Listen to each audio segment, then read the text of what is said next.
This is the DRS train. Welcome to the DRS Train podcast. This service is What If Lewis Hamilton Was Never in Formula One?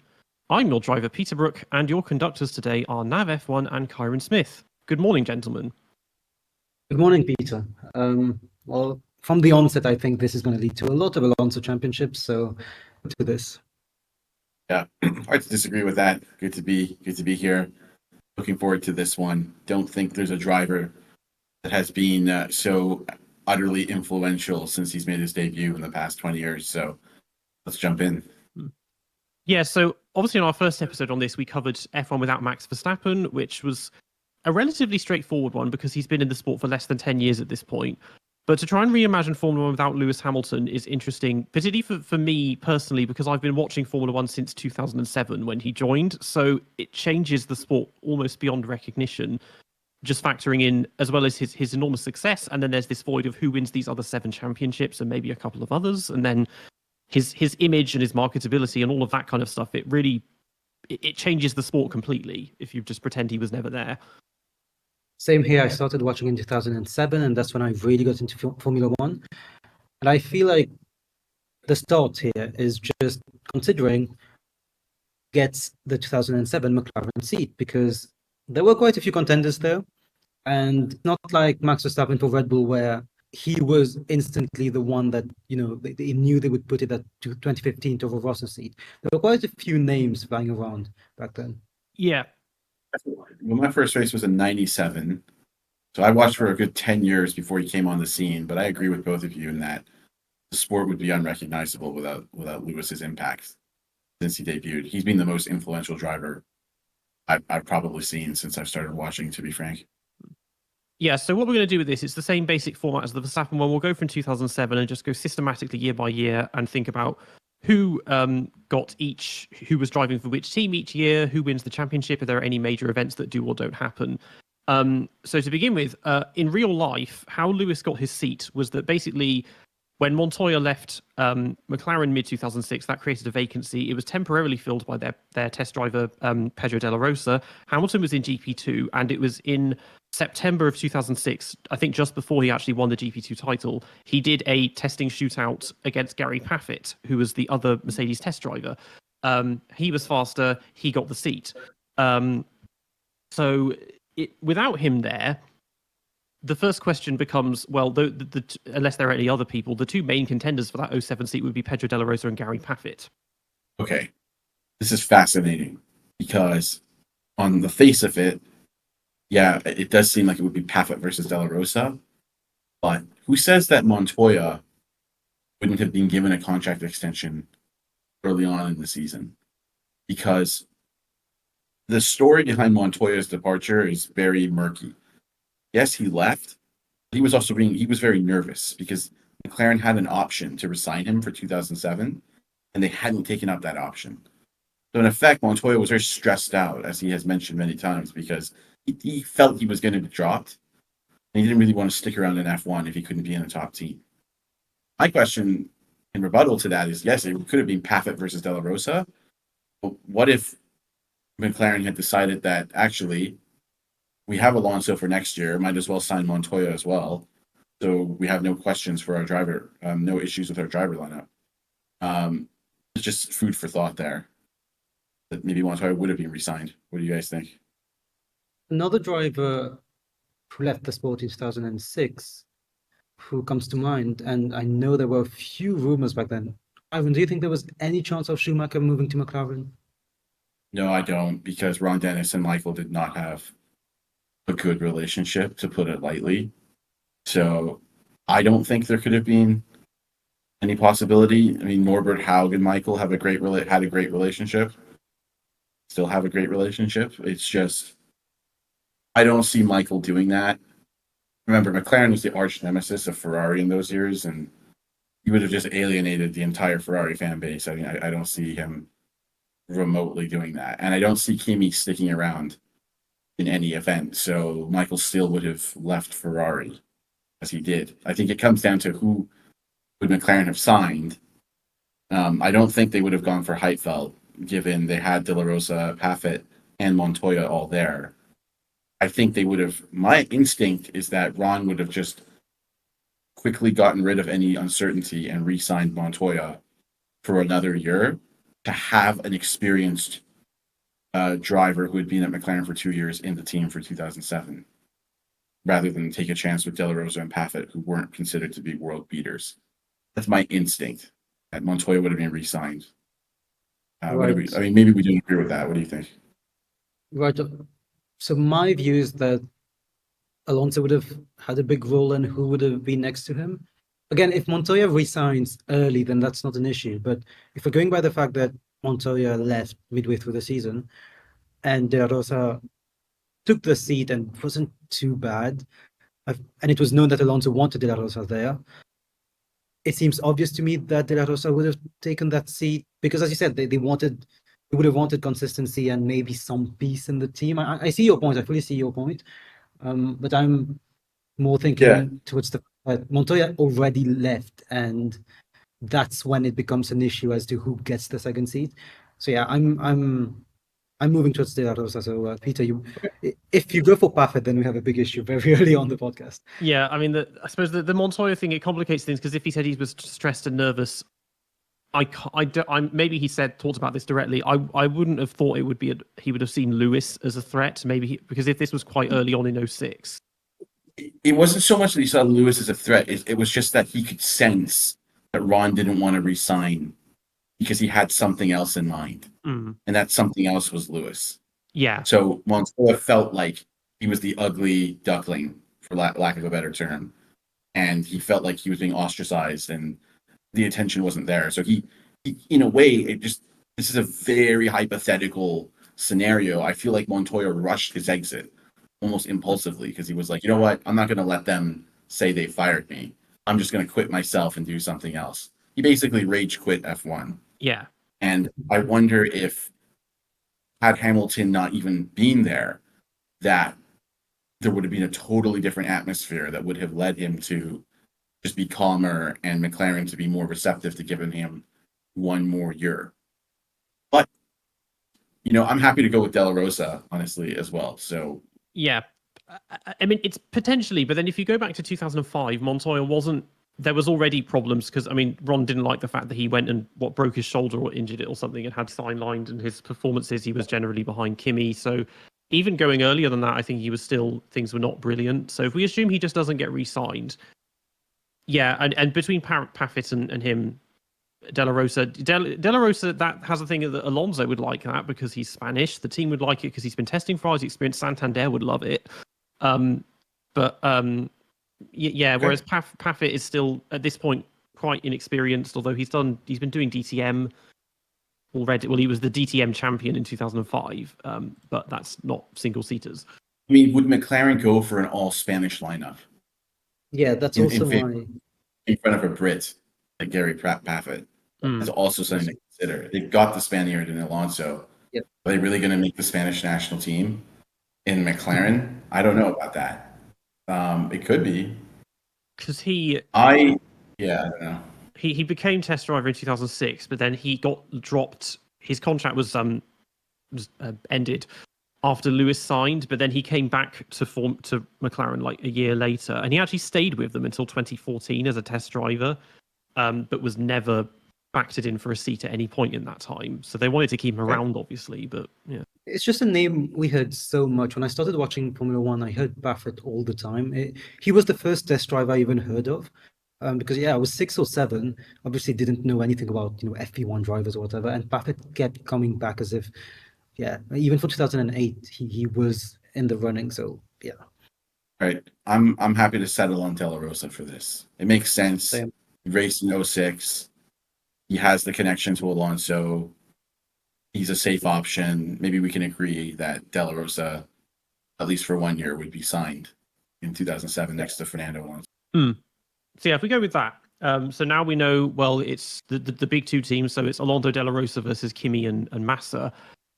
So, well, Spygate would still happen, presumably, so that's still a thing. But I think we can assume Alonso takes the title because there was only 1 point in it at the time, and De La Rosa is probably not going to give him such a hard time as Lewis did. Not at all. No. Yeah. Yeah. That's a good one. I think there are some races that Kimi would win. I think that before, I don't think De La Rosa would have given him any trouble. Like Fuji, I think Kimi comes second or higher in that race. Mm. Alonso crashed in that race. I don't think that for too many other changes, Alonso probably would win all those races that, like Indianapolis, Alonso would have easily won that race. Canada is anybody's guess. Canada would have been a total lottery. I don't know. Who finished second in that? Because Wirtz was third. Was it Heidfeld? Yeah, Nick. Yeah, maybe he gets his win. I mean, I think De La Rosa he would win a race. It may only be one race, but I think he could get one in that car. Maybe not Fuji. He would have won one, but we need to remember De La Rosa was very happy with being a second fiddle, like openly. Like Yeah. I think when he was trying to get the seat, he was basically telling the media, at least Spanish media, I'm going to help out Alonso here. He had no ambitions whatsoever of taking the title. He just wanted to help out Alonso. It was clear. Where the race that changes for me the most is Hungary that year, because Alonso was triggered by Hamilton in qualifying. It was Lewis who initially disobeyed some pre-arranged team order, and Alonso reacted in a horrible way. We all know what happened.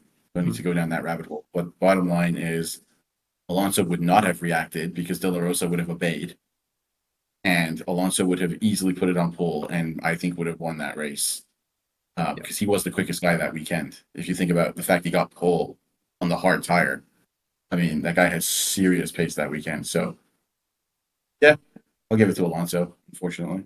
And another thing is a very small tangent. The Hungarian Grand Prix, instead of becoming the Lewis Hamilton race, where I think he wins 8 times, Alonso probably wins it like 10 times, because people forget Hungary was not 10 times obviously, but Hungary was Alonso's best track by far, and is still one of his best performing tracks.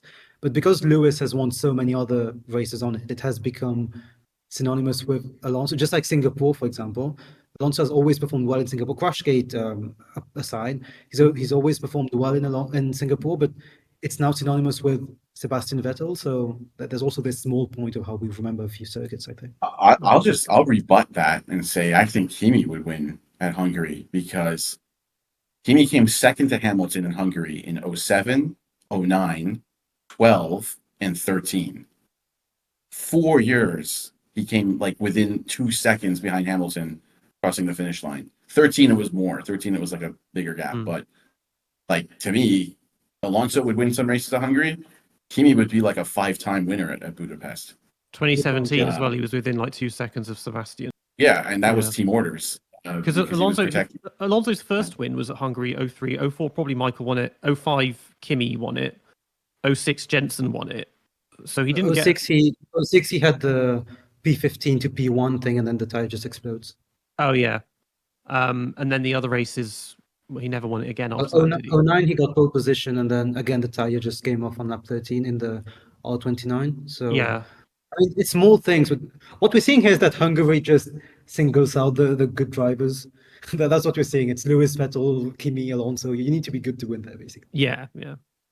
So yeah, if we think 07 he wins the title, presumably then, well, there's no fallout of wanting to rage quit. Spygate still happens. That's still tension, but they're not going to quit over that. So 08 Hamilton stays. Then we need to think, do they want to keep De La Rosa another year, or do they think, well, now we've had 2 whole years of testing Paffett, maybe it's time to give him a go? Yeah, you mean Alonso stays? Alonso, yeah, that's right. Probably. I don't know what I said. So I totally agree with you, and that's a really important point. That Alonso would not have left McLaren, because you're just simply, even though Spygate happened, that wasn't the reason Alonso left. It was because Alonso was so infuriated by the fact McLaren wouldn't give him clear number one status over Lewis, that he basically alienated himself through his actions. I don't want to get into this, but like rumors that he may have threatened Ron Dennis, stuff like that, just ugly stuff like that wouldn't have happened, because Ron would have been thrilled to have him as the number one. Fernando knows he's in one of the best cars. So going into 08, I think we would have seen Alonso and De La Rosa probably re-signed, and if not, it would have been Alonso Kovalainen. So, Well, it's weird to think about Kovalainen because that swap never happens as well. Because Kovalainen was taken because Alonso was sent the other way. I see Yeah. what you mean, though. There's another driver that I read was linked with the seat back then. It was Ralf Schumacher. Do you think there was anything potential there? I like Ralph. I think he's underrated. He could be wickedly quick. I think I think everybody could feel he was finished at the end of 07. At that point, his biggest strength was marketing due to the name Schumacher. And Norbert Haug would have loved to have that behind a Mercedes powered engine, but I don't think Ralph was ever a serious contender for a drive at McLaren. I really don't. So I'm tempted to say it would be Alonso De La Rosa for a second year in a row. Yeah. Same. So thinking about Kovalainen, it's time for me to start complicating things. That move to McLaren only happened because it was a driver swap with Alonso going back to Renault. Without that, he stays. Another thing I just thought of going back slightly, if there's no Hamilton, that paves the way for Nelson Piquet to take the GP2 title in 2006 because he finished runner-up. If we think that maybe 08, maybe Renault, it stays Kovalainen and Piquet, because who was and Fisichella goes to Force India Fisichella anyway. would have Fisichella would have still gone to Force India, I guess. Yeah. And that. I'm kind of leaning towards that they're still sort of grooming Paffett and getting him ready, but keeping De La Rosa. That's Maybe the no crash. easiest way to Go ahead, Nav. go. Just saying that's the easiest way to go about it, I think.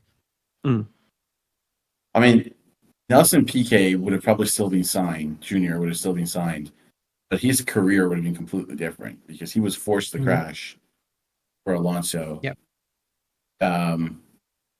That would never have happened. I mean, Briatore would not have done that for any other driver, in my opinion. So a lot of things change in that sense because Alonso is no longer at Renault. He's at McLaren for a second year. Ferrari lineup is unchanged. The rest of the grid is pretty unchanged. I think it's paves the way for another Alonso championship. What do you guys think? Yeah, firstly, I feel like he gets an easy championship, but also, even if we're gonna try to not look too much at other teams. I feel like yes, Piquet Junior is one whose career completely changes. He was highly rated in GP2. He was Lewis's main rival in GP2. He was very close to him, so he was not a slow driver at all. He's a bit like Van Dorn in many ways, where they just shoved him next to Alonso, and then Alonso decided of everything, and the team didn't help him at all. So yeah, I wonder what happens to him. We might consider that as well. Maybe he gets the 2010. He stays at Renault eventually when it becomes Lotus or something. But yeah, I feel like Alonso does 4 in a row, which is a bit. Another thing to think, because we said no Spygate, presumably, how does this affect the Santander thing as well? Yeah. Because does all of that still happen? And does Ferrari's effective sabotage of Kimi in 2008 still happen? Does he become more of a title contender against Alonso? Yeah, so my quick thoughts on this.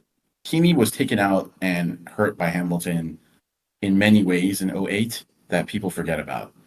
So before I get into this, I want to just say that Kimi would have a much stronger 08 without Hamilton. Hamilton crashed into Kimi in the pit lane in Canada. That's a lost win right there. Hamilton was the reason Kimi was pushing like an animal in Spa. That wouldn't have happened. He would have been cruising leagues in front of everybody else. In China, Kimi would have won that race. It was only Lewis in front of him that could challenge him.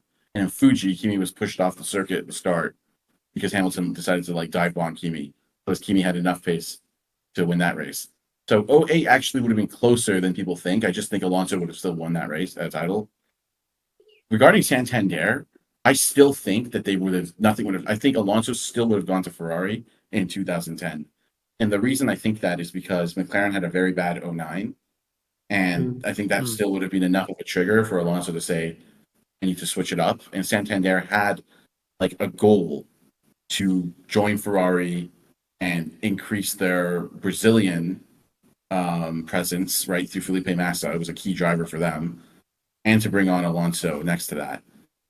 So I think from a commercial standpoint, it still would have happened, and I still think that Alonso would have gone to Ferrari. Actually, I don't think that would have changed. I think that would have remained intact. Hmm. So for 09, are we thinking? Well, firstly, are we moving to 09, and also 09? Do we think just it's the exact same? Braun versus Red Bull, and it's Alonso and Kimi trying to just work out things at the end, towards the end, and also does De La Rosa finally leave? I think at this point in my mind, they would give Paffett a go on the basis that 2009 is when the testing ban came in place. So it's like, okay, well, you can either race with us or just do absolutely nothing. And you've been our test driver for 3 years now, so we may as well give him a go. So that's my first thought. And he'd have been 28 at this point. Yeah. I mean, it's tough to say because they may have given him a go, and it would stick to the theme of the all British lineup for 2010 as well. If they had signed Paffett for 09 and 010, let's say they'd given him a 2-year contract. I remember Di Resta was already touted for a seat back then as well, but my thoughts are that more De La lauded. Rosa would have been kept as long as Alonso was happy. So if Alonso was happy and he was winning those 2 titles in 07 and 08, De La Rosa would have been kept for 09. And then what would have happened is if Alonso had left at the end of 09 to go to Ferrari, like we said, I think that McLaren then would have said, you know what, we don't need De La Rosa anymore. Okay, we only kept him around because of Alonso. And Let's put in Santander. somebody new. And Santander. Let's kick him out and let's bring in new blood. They would have definitely signed Jensen. And I think they would have shelled out a lot more money for Kimi. I think they would have been desperate to sign Button and Raikkonen to say to sponsors, hey, it doesn't matter that the guy who won the last 4 titles left. We have Raikkonen and Button. And I think that would have been a huge statement for McLaren to offset a departing world champion from their team. So I think it would have been Button versus Raikkonen for 3 years. Wouldn't Ferrari still put in that caveat of, oh, we're kicking you out, Kimi, but you're also not allowed to go anywhere for a year? So I don't know if that was what was written in there. All I know is that if Kimi had signed another contract, he wouldn't have been eligible to receive the payout. So to me, that's the way his contract was. It wasn't that you're not allowed to race. It was, this is the payout clause, but this payout clause is not eligible to be exercised if you sign with a rival team, and a rival team would have been McLaren. So I think Kimi took the money because McLaren offered him a really low salary.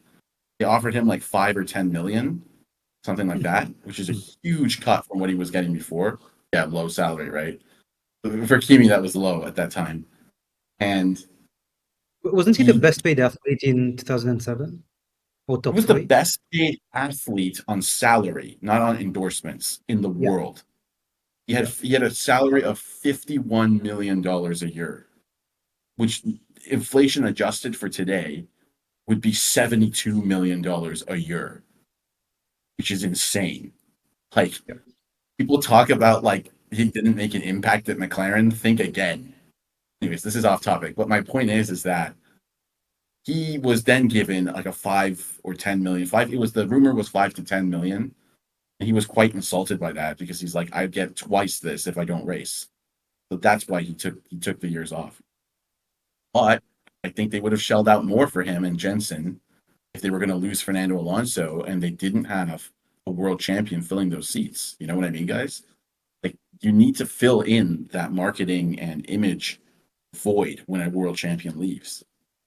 Fully agree. Just one driver I'm going to put into the fray. Do you think Nick Heidfeld gets a word in? Yep, I do. I think he definitely gets a word in.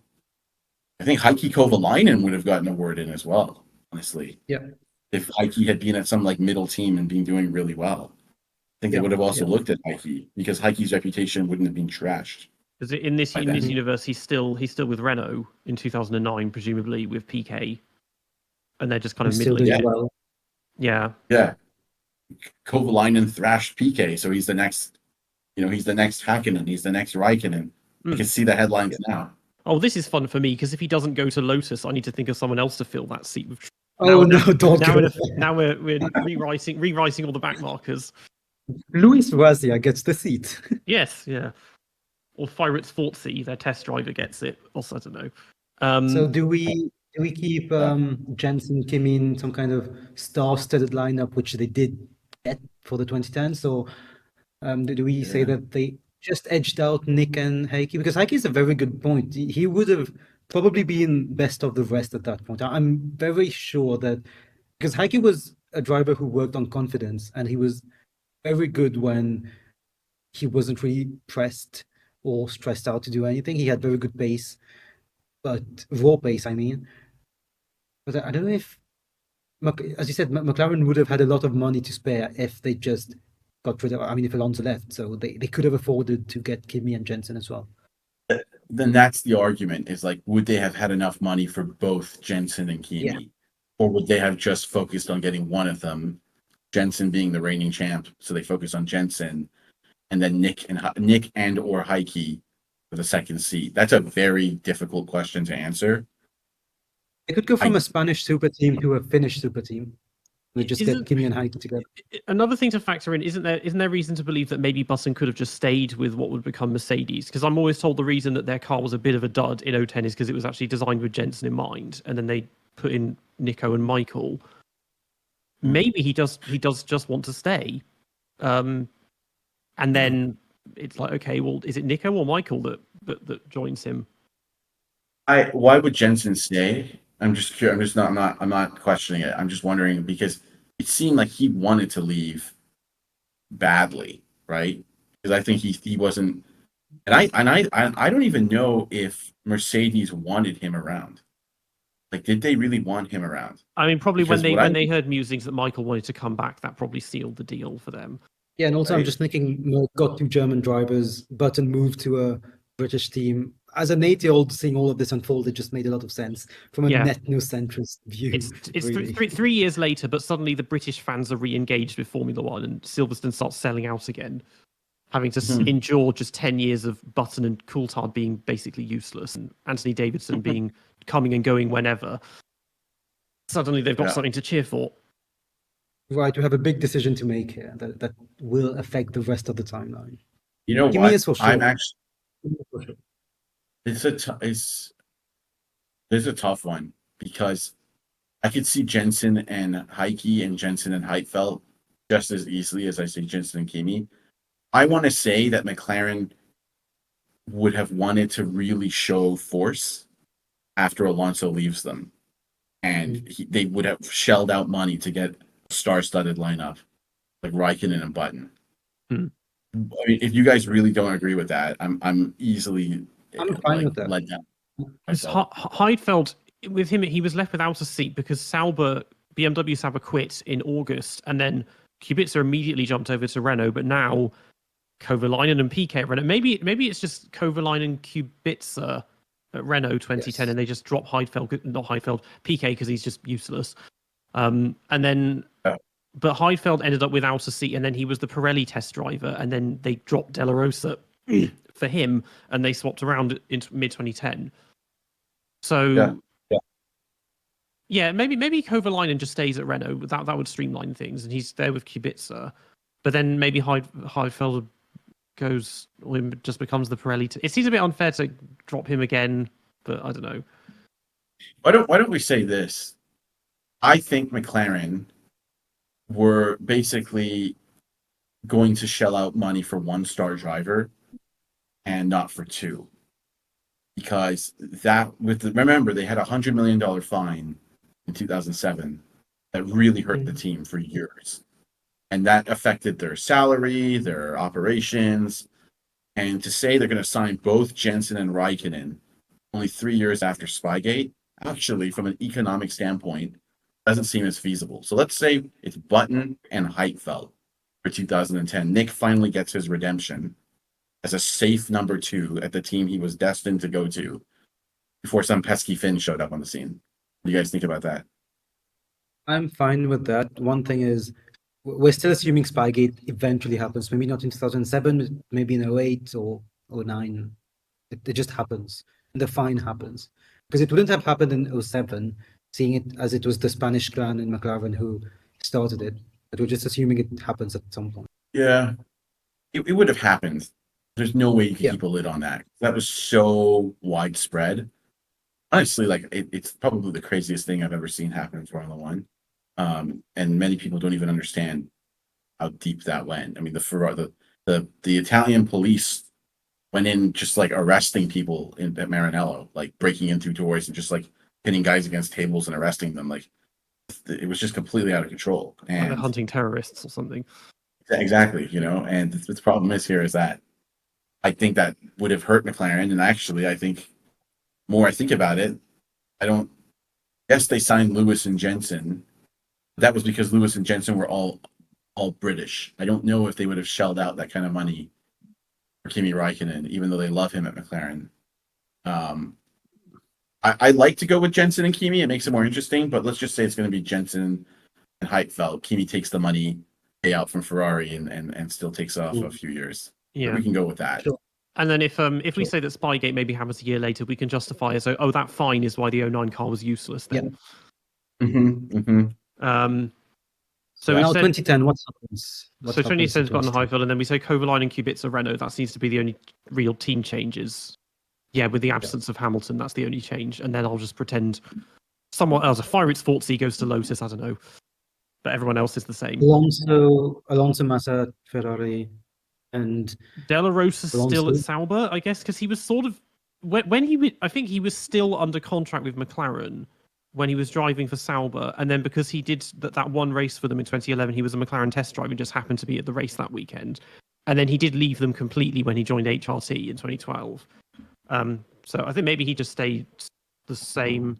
He just goes to Sauber at the last minute because they came back at the last minute after BMW pulled out. So does Vettel win 2010 still, or do we say that it somehow led to Alonso winning again? So I've been looking into this recently for the next video on my channel. With Hamilton, the major stumbling blocks he had in 2010 at McLaren, 2 races in a row he crashed out. In Monza, he crashed into Massa at the start. He then crashed into Webber in Singapore. He had a tyre blowout on the penultimate lap in Spain while he was in second place. And then he had a gearbox failure from second, I think, in Hungary. That was where he lost most of his points. Button started strong and just got weaker and weaker and had lots of races where he just had no pace at all. It's hard to say what. Button and Nick would have nabbed a lot of points from each other, though, but I feel like it would have been a bit lower. Yeah, I don't think it's the others. star-studded lineup that Lewis and Button would have been. I don't think they're really title contenders in the same way. Agreed. Completely agreed with all of that. I think McLaren would have just been out of the way. And I think, if anything, Vettel probably would have had an even easier time of it because, if you think about it, there were some times when Hamilton took points off Vettel that I don't think, would have necessarily happened. And in general, I think Red Bull would have had less pressure from McLaren, which would have improved their performance. I'm tempted to say that Vettel would still win that title over Alonso. So I don't see that as being a stretch to say.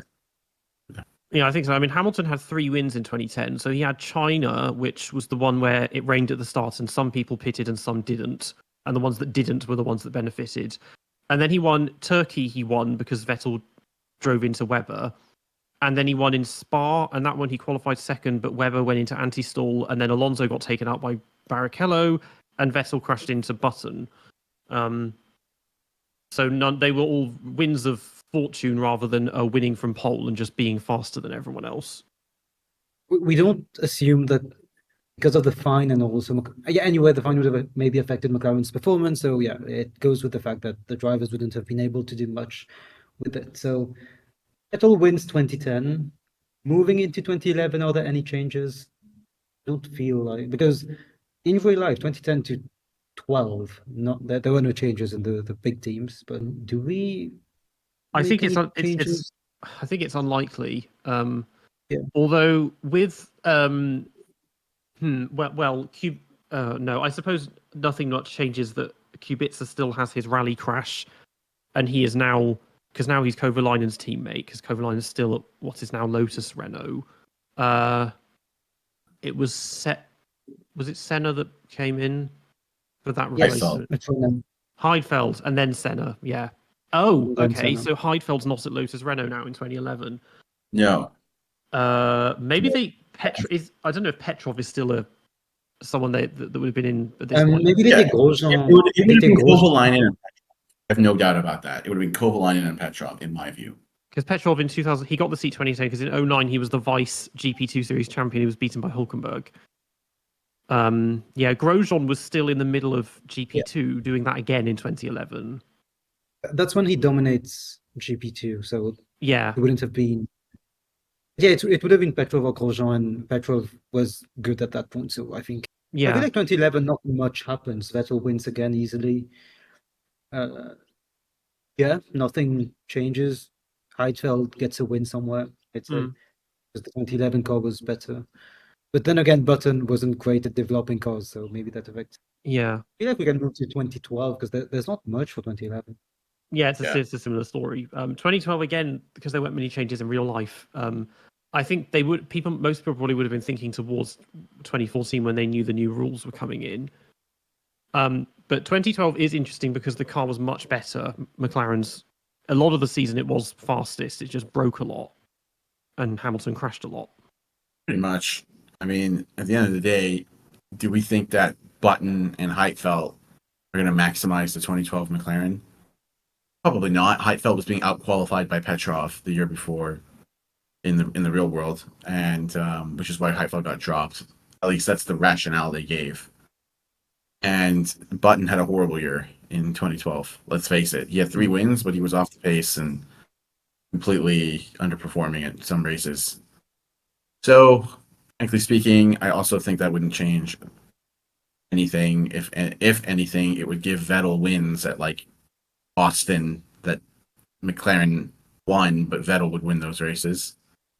And it would probably have given Ferrari and Lotus. I think actually Alonso would not have benefited as much.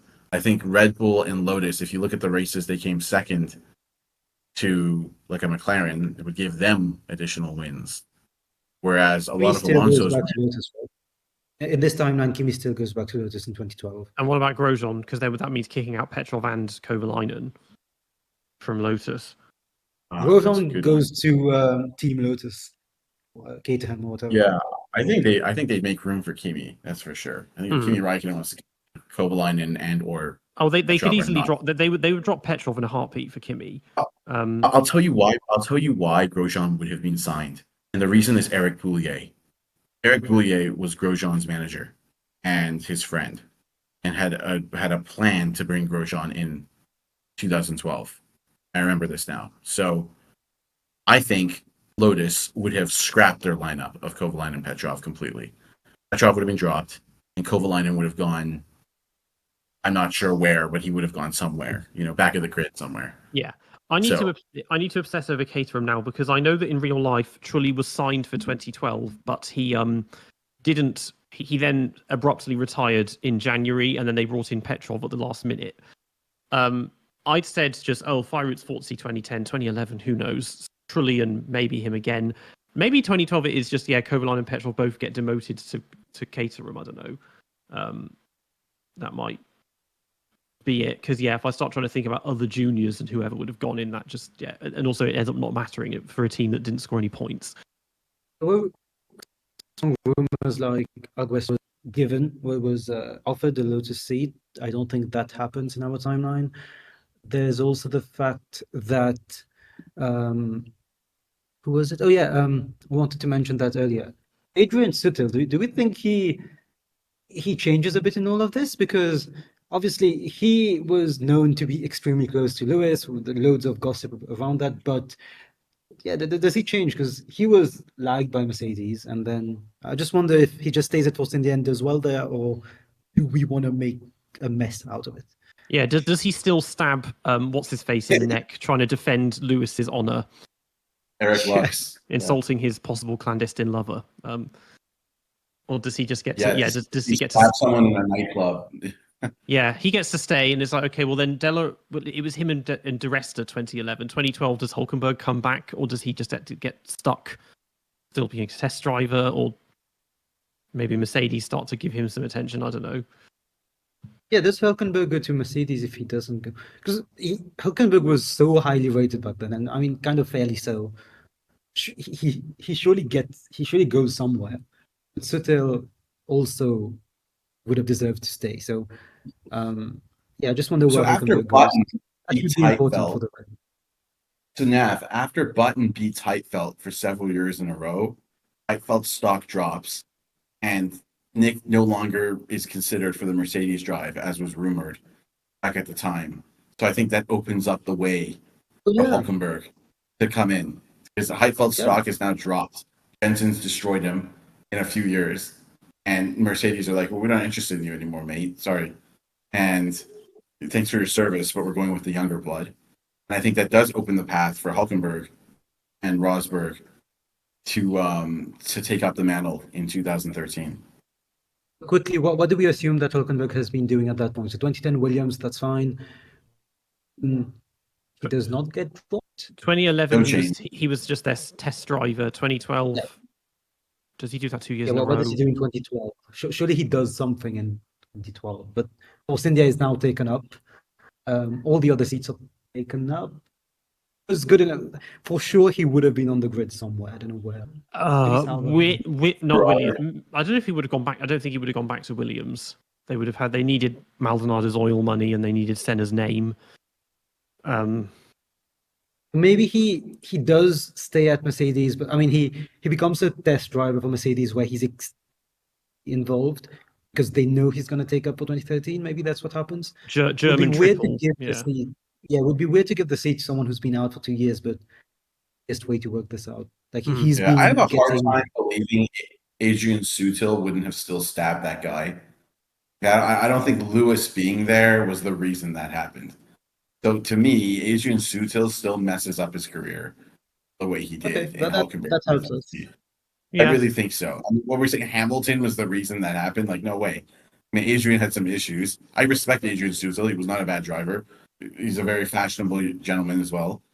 But like, dude, you stabbed the guy in a nightclub. Like you have issues. And at the end of the day, Hamilton is not to blame for that. There was no report saying Hamilton instigated that. So just that he was a witness. He was a witness. That's it.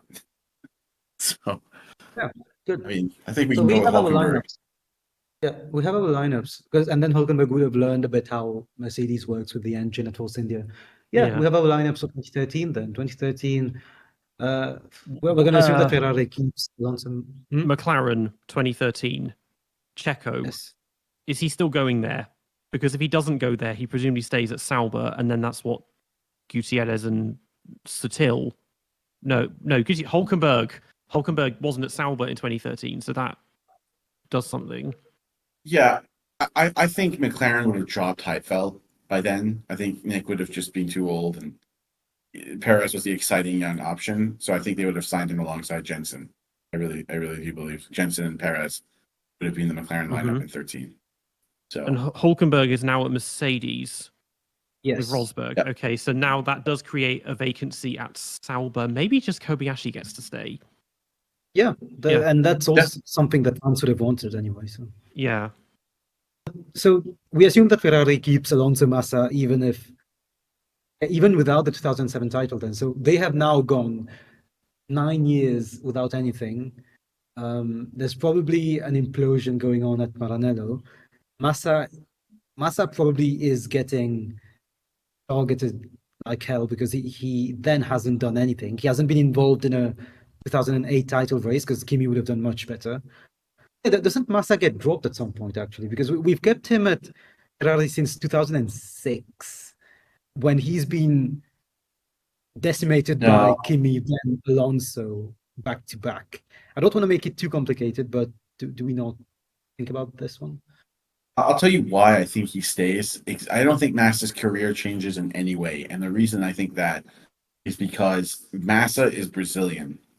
And Brazil was a huge market for Ferrari and for Santander at that time. So Massa's performance was offset by the commercial benefit his nationality, his popularity in Brazil brought. My belief, Nav, is that actually Massa stays. I don't think they would have dropped him. The real question is, you know, if Hulkenberg had a mega 2013, when they finally fired Massa, who would they have brought in for Ferrari? Would they have like tried to make Hulkenberg an offer to come over to Ferrari? Or would they have still gone for Kimi in that seat? That's interesting to me. But I don't think Massa would have been dropped earlier. I mean, Isn't the joke that Kimi had bankrupted Lotus and that was half the reason he left? Or well, I mean, he left because that Pakistani really fraudster, that bloke, remember, from not Genie Capital, but that other investment consortium, had been stringing Lotus along saying, I'm going to invest billions in your team. And he ended up being a total scam artist. And the team was basically bankrupt. And so Kimi saw the writing on the wall and said, you haven't paid me in a year. You have nobody here. Everyone's leaving. Allison left. So Kimi just left. He just didn't. He would have stayed if everything had been in order financially. But nothing, everything was falling apart. Boulier, Allison, a bunch of other designers, they'd all left. So Kimi wanted to leave too. And his first choice was Red Bull. But Red Bull did not decide to sign Kimi. But if Hulkenberg was the only rival Kimi had for the Ferrari seat at that time. The rumor was it was Raikkonen versus Hulkenberg for that second Ferrari seat. And if Hulkenberg's at Merck, actually, probably it's just even easier to sign Kimi. So I don't think anything changes. yeah, Hulkenberg would not have left because he would have known, oh, we've been designing this engine since 2007, even though we're not supposed to have been doing that. And yeah, the car's going to be bitching, so I'm staying here. Well said. One thing, do we also assume Mark Webber has the exact same career? Because we've gone through Hulkenberg, I just want to mention Webber because he was the other one from this like top of the midfield crop. It's easier if we just say he had the same career, but I know think he so. had Most of his gripes were caused by Vettel, not really by McLaren or any other team. It was Sebastian that was the problem. That's correct. I mean, he wouldn't have crashed into Hamilton in Australia that one year, but in 2010, I think Webber outbraked himself and crashed into the back of Lewis in the final sector. Which was funny, yeah, but that wouldn't have happened. The collision in Singapore wouldn't have happened. Yeah, but although he got away with that. It was Lewis that retired from that. Yeah. I mean, net, you're right. I don't think it would have actually affected Webber's career at all. I think you said Vettel was the one that really derailed Webber. So, in our what would F1 look like without Sebastian Vettel? I think that's the one that Mark Webber benefits the most, not this one. Mm. Yeah, for sure. Just one thing on, so 2013 goes the exact same way. Vettel wins by a landslide. McLaren's not up there. Well, McLaren wasn't there anyway. Mercedes, identical before 2014. Does Hulkenberg beat Rosberg at Mercedes in 2013?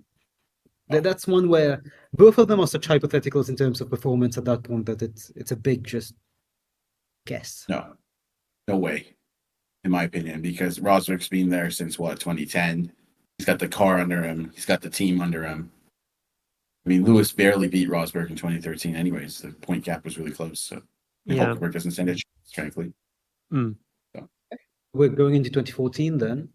And that's when Lewis started dominating the sport and became the face of Formula One for a good few years. Rosberg wins. I think we could give it to maybe that one because 2015 was fairly weak from Rosberg, but 2014 was still fairly strong, all things considered. So yeah. I mean, 14 definitely goes to Rosberg. And I don't think anything else would have changed materially at all.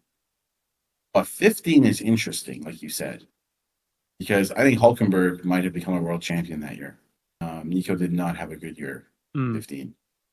So that's the year Nico Hulkenberg may have had a chance of becoming a world champion. But in general, from 15 to 16, nothing is going to change in terms of Mercedes dominating. That's for sure. It's just who wins in 15.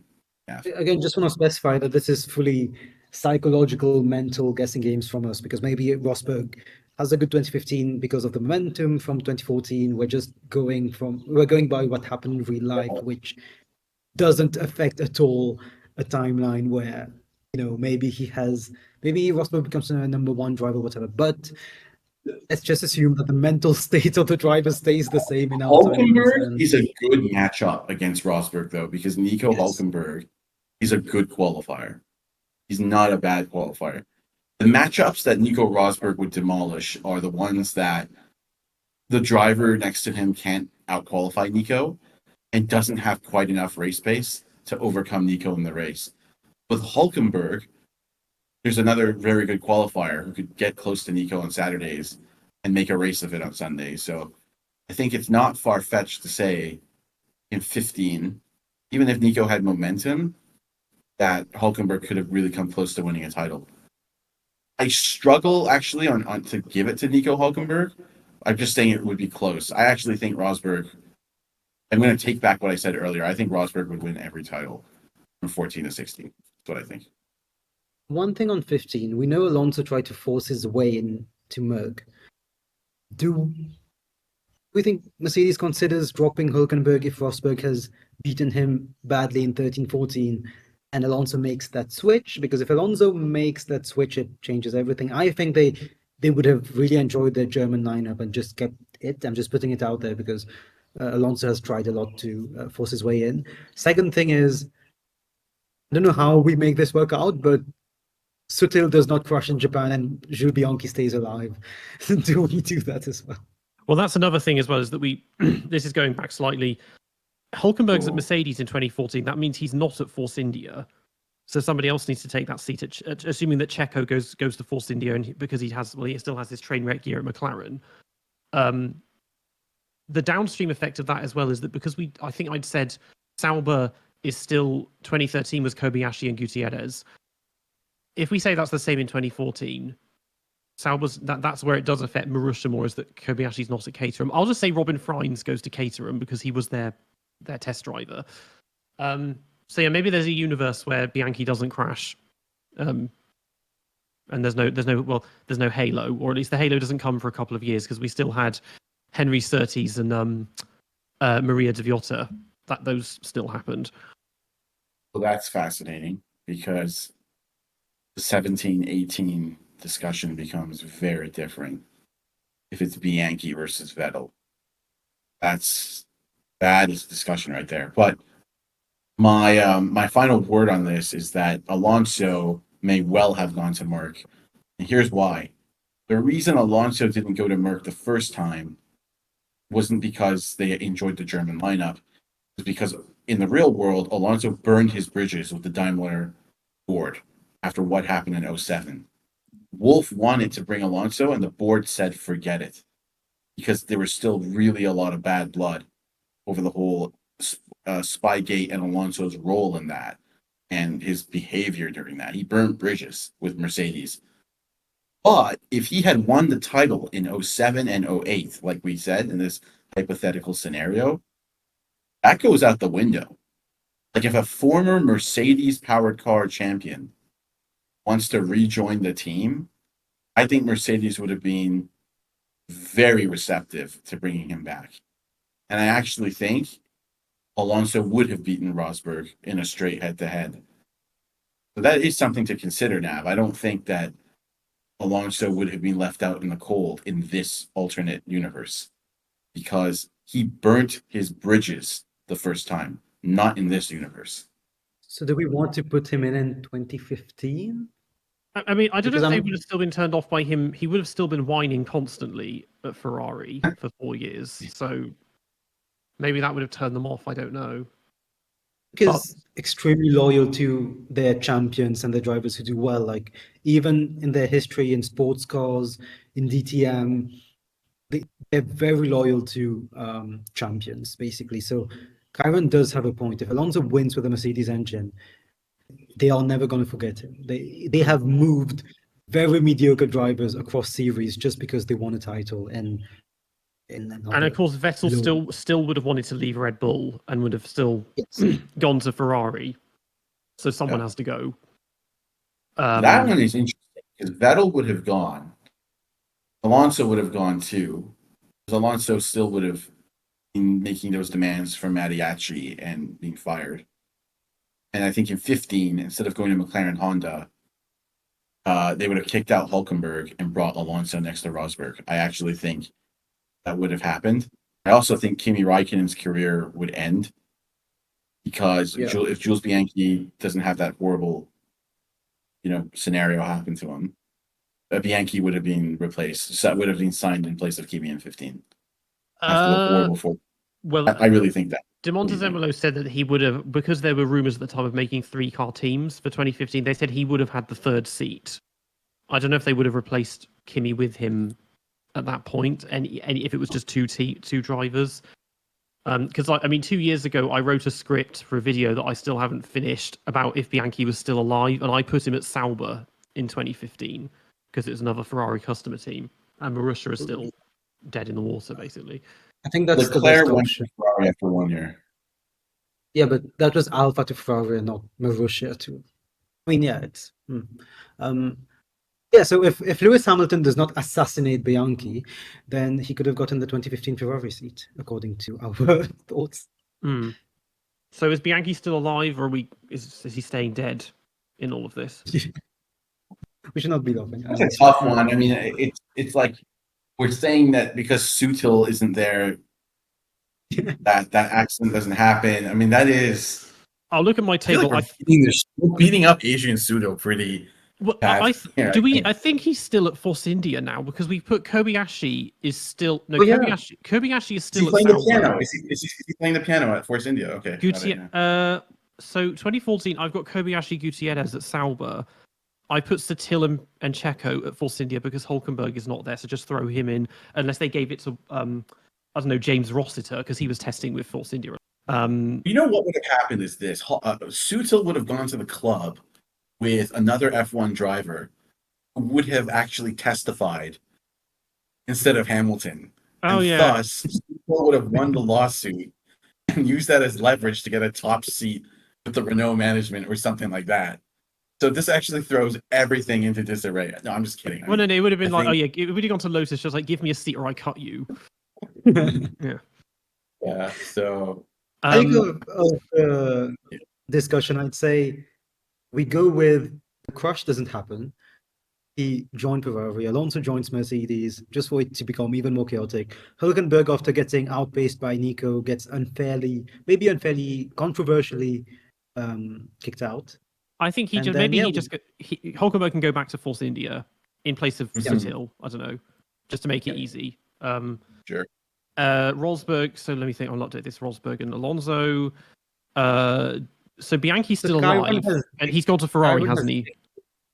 Ciaron has kicked Kimi out of the sport. Kimi's retired. Bianchi's at Ferrari now with Vettel.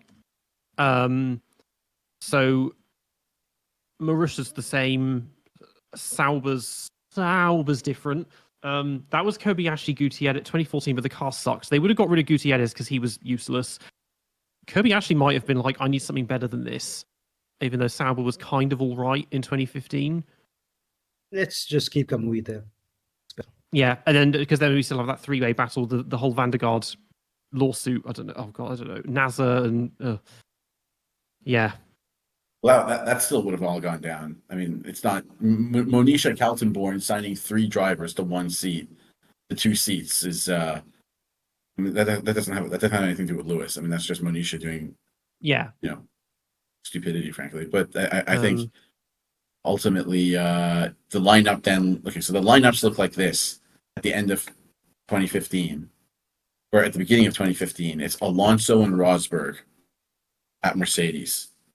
What a lineup that is. From the start of 2015, yeah. Yeah, the beginning of 15. Sorry. Beginning of 15, Alonso and Rosberg at Mercedes. Bianchi and Vettel at Ferrari.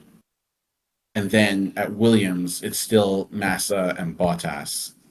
And Red Bull is still Ricardo. Yeah, I don't think anything else on those top teams changes, and I think all the other driver switches we made sense as well. Yeah. Renault. Well, what was Renault? This isn't. They're just still doing the Maldonado Grosjean, not yet, aren't they? Yeah. McLaren is still. Okay, McLaren. There's no Alonso. McLaren has done Button Magnussen, and they've kept Button Magnussen for a second year. Oh yeah. Okay, yeah. That's sure. fine. Caterham are For dead. sure. They had Ericsson, Robin Fries. Ciaron, do you think because McLaren does not have to dish out 60 million for Alonso in 2015, do they take Kimi actually instead of Magnussen? That is a great question. That is a Because great Kimi had question. no reason to retire. He's a good driver, as we know. He's only But I 30, think- he's only Oh my 35, 30, 36 at this point. I Yeah. actually think Raikkonen would have taken that. Raikkonen Oh, yeah. loves racing. So I think it would have been Button and Raikkonen in that disaster. I mean, if Kimi thought reliability was bad the first time at McLaren, get ready for something even worse, my friend. So anyways, it would have been Button and Raikkonen at McLaren at 15. I love it. That's a great observation. I agree with. I truly believe that would have happened. I really do. It would have been Button and In this Raikkonen. episode, I keep Kimi in a seat, and Ciaron gives championships to Alonso. Yeah, there you go. And Vettel just gets away scot-free, well, so far, at least. I actually would be more excited for this than what we saw in 15. Like, to me, even like imagine that would have been a very interesting championship in my books. Like Alonso versus Rosberg. Oh, yeah, yeah. That would have been good. That would have been really exciting. So what do we do with 2015? Who wins so we can... We spent Alonso. a lot of time doing... Fernando. Yeah. I've said this before, that if Fernando had joined Mercedes in 2013, he would have won every race he finished with them until 2022, when the car became useless. Rosberg would have gotten pole, but Alonso would have outpaced him in the race every single time. A bit like... It would have been Rosberg would have been Leclerc before Leclerc was a thing. Yeah. Ended his career with 10 wins and 100 pole positions. Yeah. The problem is for Nico is that, yes, Nico might have outqualified Fernando. Nico's a very good qualifier. Definitely one of the... I always say, like, Nico, it's not about his raw speed, it's his consistency in qualifying. This guy could always do like a 95% lap in every session. He was just a brilliantly consistent qualifier. So he would have outqualified Alonso quite a bit, but like Fernando's race pace, as we know, is just on another planet. So I don't think Nico ever would have an answer for that. As ridiculous as it may sound, I don't disagree with Peter. Like I think Alonso would have obliterated Nico Rosberg. That's the kind of matchup Alonso will take every day. But Rosberg has a better chance than many because Rosberg would be able to outqualify Alonso. But that doesn't mean much when Fernando's always going to be second in such a quick car. It's not like Fernando's going to be 8th or 9th and you're first. If you're first, Fernando's right next to you. Game over for Nico. I think it becomes the first season where a team gets a 1-2 in every race. Although that being said, in real life, Vettel still had good, he still got 3 wins himself, which are all fairly legitimate ones. I mean, that one, because 2015 he didn't pit in the Malaysia. He didn't pit in the safety car. Somehow still won. Hungary was the one after Bianchi had died, and so everyone was just a bit frazzled, and that obviously doesn't happen this time. And then why do I keep saying the year? Singapore, he was good, but also Hamilton's car broke, and they were just that. Singapore tended to be one of Mercedes' weaker circuits, so maybe there's still a few wins there. So maybe not every one too. I mean, Peter, what I would say to that is that Vettel has a real issue when teammates challenge him. It's not his talent; it's his mentality. His talent is enormous. But when Ricciardo challenged Seb, Seb got nervous and crumbled. When Leclerc challenged him, Seb got nervous and crumbled. I think the same thing would happen with Bianchi. I think Bianchi would come at Vettel hard in 2015. Like, arrogant, young, ruthless, and Seb would not be able to handle that well. This is not like Kimi in the seat next to him, like showing him his data and like making jokes with him and stuff like that. This would be a young, ferociously competitive Jules Bianchi. And I don't think Vettel would have adjusted to that well at all. Who's been with Ferrari for 5 years already at this point. Exactly. Bianchi was il predestinato, or more le prédestiné, before Charles Leclerc. Jules Bianchi was everything Leclerc would eventually shape up to be for Maranello. So yeah, he would have come in extremely confident at that point. Everyone was hyping him up, and it had been a while actually since it had been since Lewis Hamilton. Well, Lewis doesn't join in this timeline, but in real life, Bianchi was probably the most hyped up kid since Lewis. So in like 7 or 8 years. Does Bianchi become the new Lewis, that he goes in and destroys Vettel, and then Vettel rage quits after 1 year at Ferrari or something? And yeah, I don't think Yeah, what do we do Vettel for would rage 16? right away. What do we do for 16? Well, I don't think Vettel would rage quit right away. Is what I'm no, saying. he wouldn't have let. I think they would have kept both of them in 2016. Yeah, it wouldn't Oh, have been it wouldn't have been so bad that he's like, oh, I can't take this, I have to go. It would have been like, yeah, it just would have been closer than it was with Kimi. Yeah. Moving into 2016, I want us to make sure we do not touch the Red Bull system, because we did it a lot in the last episode, but also no move at Red Bull from 2015 onwards even affected any other team. So we can just let them be their own thing. Unless in this timeline, the butterfly effect means that Verstappen never enters Formula One as well, and then we've got like a podcast. We do not do that. This is going to end up being. And we're merging the two together. No, Red Bull is, well, until 2021, their destiny is going to basically be unaffected by this. But 16, I think most lineups don't change. Just thinking, Mercedes, they would have both stayed. Rosberg, Alonso. At Manu Wehrlein comes and does, as he was the Mercedes wonder kid as well at that point. Well, Wehrlein and Ocon, both of them. Now they come into play. Do they start pressuring Rosberg for the seat? Both of them, whoever we decide is the better one. That's quite important, because now the Merc Juniors come into play. Those two kids who, both of them very hot-headed, and they will have been seeing a Rosberg struggling probably against Alonso. Maybe, at least we think so. Not a chance in my view. That's a very, very immature and like just raw driver lineup with Verlaine and Ocon, and both are notorious. I mean, Verlaine, as you guys both know, was notorious that the engineers just thought he was a prick, and that's what kind of kicked. I'm not saying he was, and frankly speaking, I think Pascal Verlaine was extremely talented, and what happened to him in sports cars or DTM was a disgrace. There were people like going after the guy, like as like retribution on track. Like Pascal is talented, but he had an attitude issue because engineers were saying they don't like this guy. So I doubt Mercedes would kick out somebody as professional as Nico Rosberg for Pascal Verlaine at that point. That's going to be like a stretch. And Ocon was unproven. Like, to me, Nico wouldn't have been so bad, but Rosberg isn't terrible. Rosberg is competent. Rosberg is winning. Why change somebody who's doing a good job? And I don't think Ocon or Verlaine would have been able to justify that at that point. That's just my view. What do you guys think on that?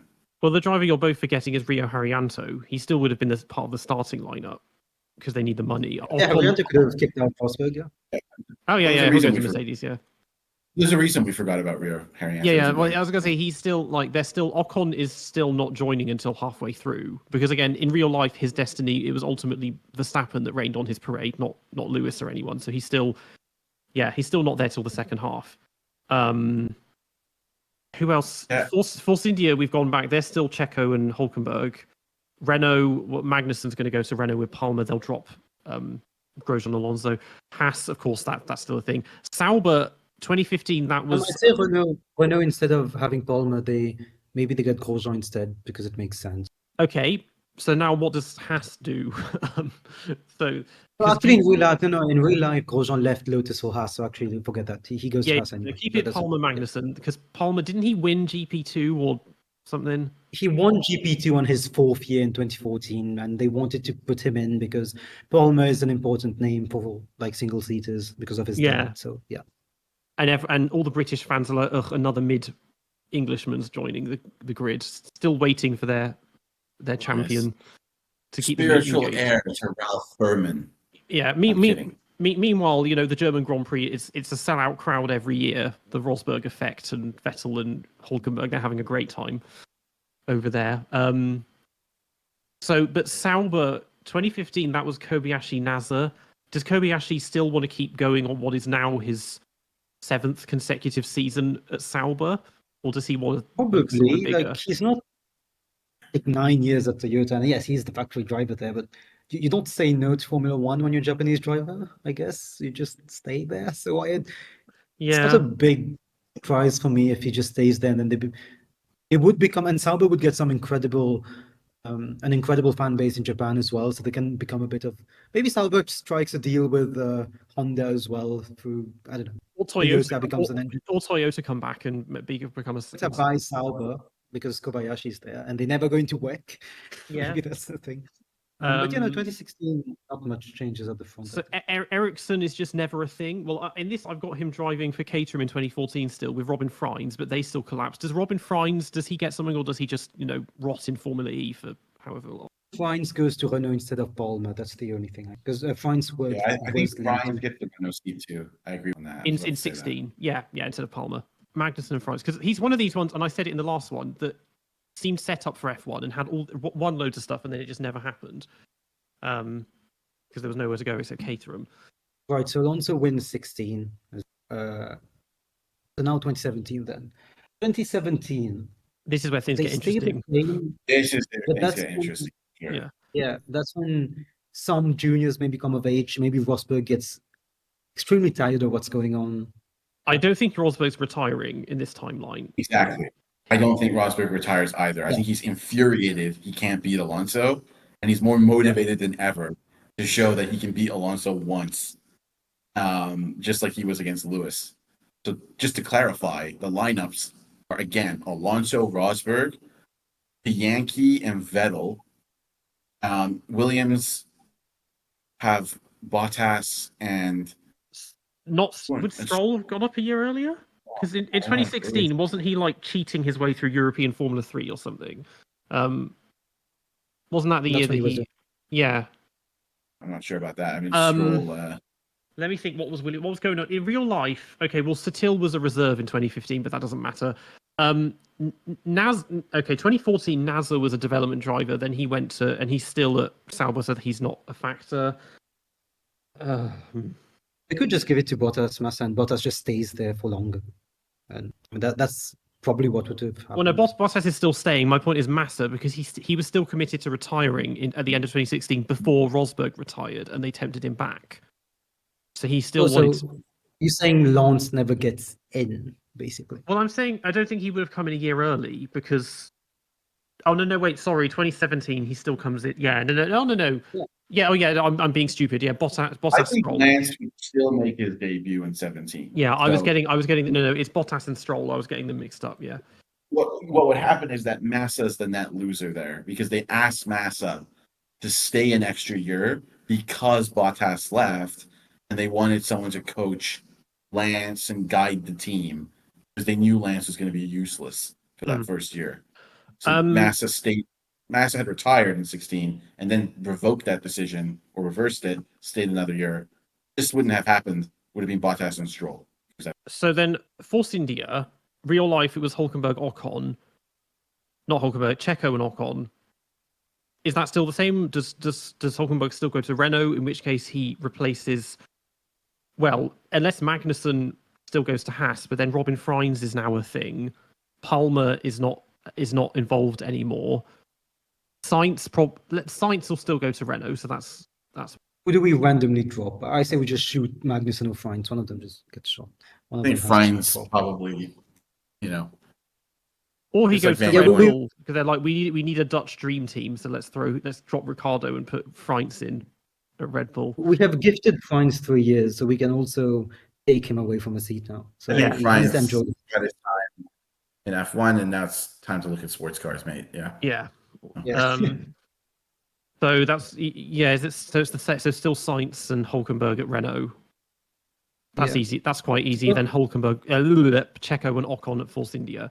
Okay, so now 2017 Alonso wins a third in a row. Then I think Jules Bianchi would have become the Formula One world champion in 2017. Well, normally I say Vettel because I've always said that if Rosberg never retired, Vettel would have like 6 championships or something. I disagree. Here's why I disagree, Peter. Vettel drove the wheels off that car in the first few races of 17. He was on fire. I actually think it's the best driving I've ever seen from Sebastian Vettel was that first half of 17. Mm. He was on fire. He was just, the guy looked unstoppable. But he dropped the ball in Baku when he drove into Lewis, and it felt like he lost a lot of momentum there gradually. And Lewis came back at him. That car was quick, and I have a very hard time believing that car couldn't have won the title. I think it could have. And I also think that Vettel historically does not perform well against younger teammates as time goes on.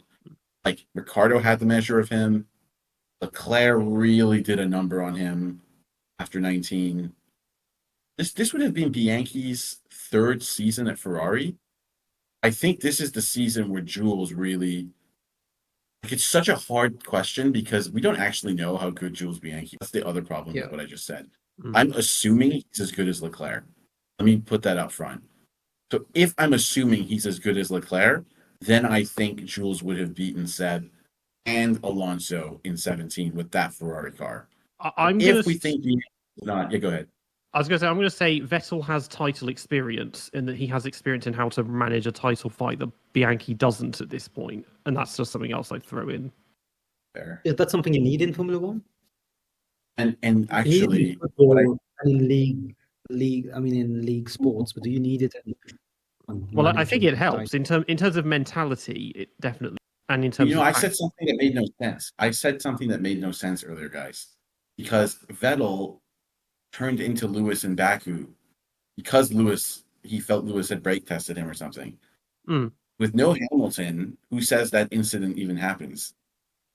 Speaking of, let's rewind 9 years. Fuji, because again, that was connected to that. Is that because that one happened because he wasn't deliberately brake testing them, but Lewis braked really hard behind the safety car, which made Vettel crash into Webber. So maybe that was part of Lewis. I don't know. Maybe that's a Lewis safety car thing he does or whatever. It doesn't stop. It doesn't change Vettel's trajectory at all. But it just Of course, one thing we have forgot. I was going to say one thing we haven't mentioned yet in 2017 is McLaren. Button Raikkonen. Is Button still retiring? Is Raikkonen carrying on even though the car sucks? Is Van Dorn coming in? What are they doing in all of this? Van Dorn comes in, but I don't know if it's for Kimi or Jensen, because we do need also to think about promotion. So I've been keeping track of it. I think we've done a good job so far because there were not that many outstanding Formula GP2 or Formula 3 drivers in the early 2010s, or they would just get seats at back markers. But Van Dorn, Gasly, Gasly is going to do his thing, but Van Dorn, we do need to put him in somewhere. So let's think about this objectively. Raikkonen outqualified Vettel in 2016. That's a fact. Okay? Like, he was 37 years old. Button was admitting that at the end of 2016, he couldn't drive. Like, in Brazil that year, Jensen said, like, I just had no understanding of what to do anymore. Like, I knew it was over for me. And he basically said, like, I was super slow. And, that's why I'm retiring. I have a hard time thinking that a 2016-17 Jensen could beat Kimi. And this is what, think about how good Kimi was in 2018. He was really, really fast at 40 years old. And I have a feeling McLaren would see that and say, well, Jensen is actually the one losing form at the end of 16. I have no doubt that if Kimi outqualified Vettel in 16, he would have easily outqualified Jensen. Let's be honest. Jensen is not a good qualifier. So going into 17, I think Kimi has the momentum and the form. I mean, he was not slow in 17. He was just very unlucky at times. So listen, I come from a place of objectivity here. I think Jensen gets dropped in 17, and it's Kimi and Van Dorn. I mean, I think he still retires either way. Yeah, Jensen. Yeah, he retires. Let's put it that way. Because in the inter-team battle, the car was really bad, so it's kind of inconsequential about who's better than who because the cars they're not fighting for. Well, they're barely fighting for points. But yeah, it's absolutely Raikkonen and Van Dorn in 2017. Do we give the title to Bianchi or Vettel then? It's a coin toss, really. But We could easily give it to Alonso. I mean, if it's Alonso versus Vettel, I don't know. I mean, it's almost like Alonso would win it, but Alonso would have Rosberg taking points off him. Hamilton never had Bottas taking points off him. Good call. That's always my rationale about giving those titles to Vettel if Rosberg is still there, because Bottas is no longer. Yeah. But who says Bottas got Bianchi? wins, irrelevant wins. He got wins in 17, but he not got important a ones. win. He won in Sochi. Russia. I don't think he won any Did- other did- races. Did he only win in Sochi? Maybe, yeah. That was his only win. Okay. 2018 was when they went all out with team orders, but yeah, it was Rosberg is not going to win one race in 2017. Yeah. So Right. I really want to give it to Bianchi because I'm assuming Bianchi's as good as Leclerc.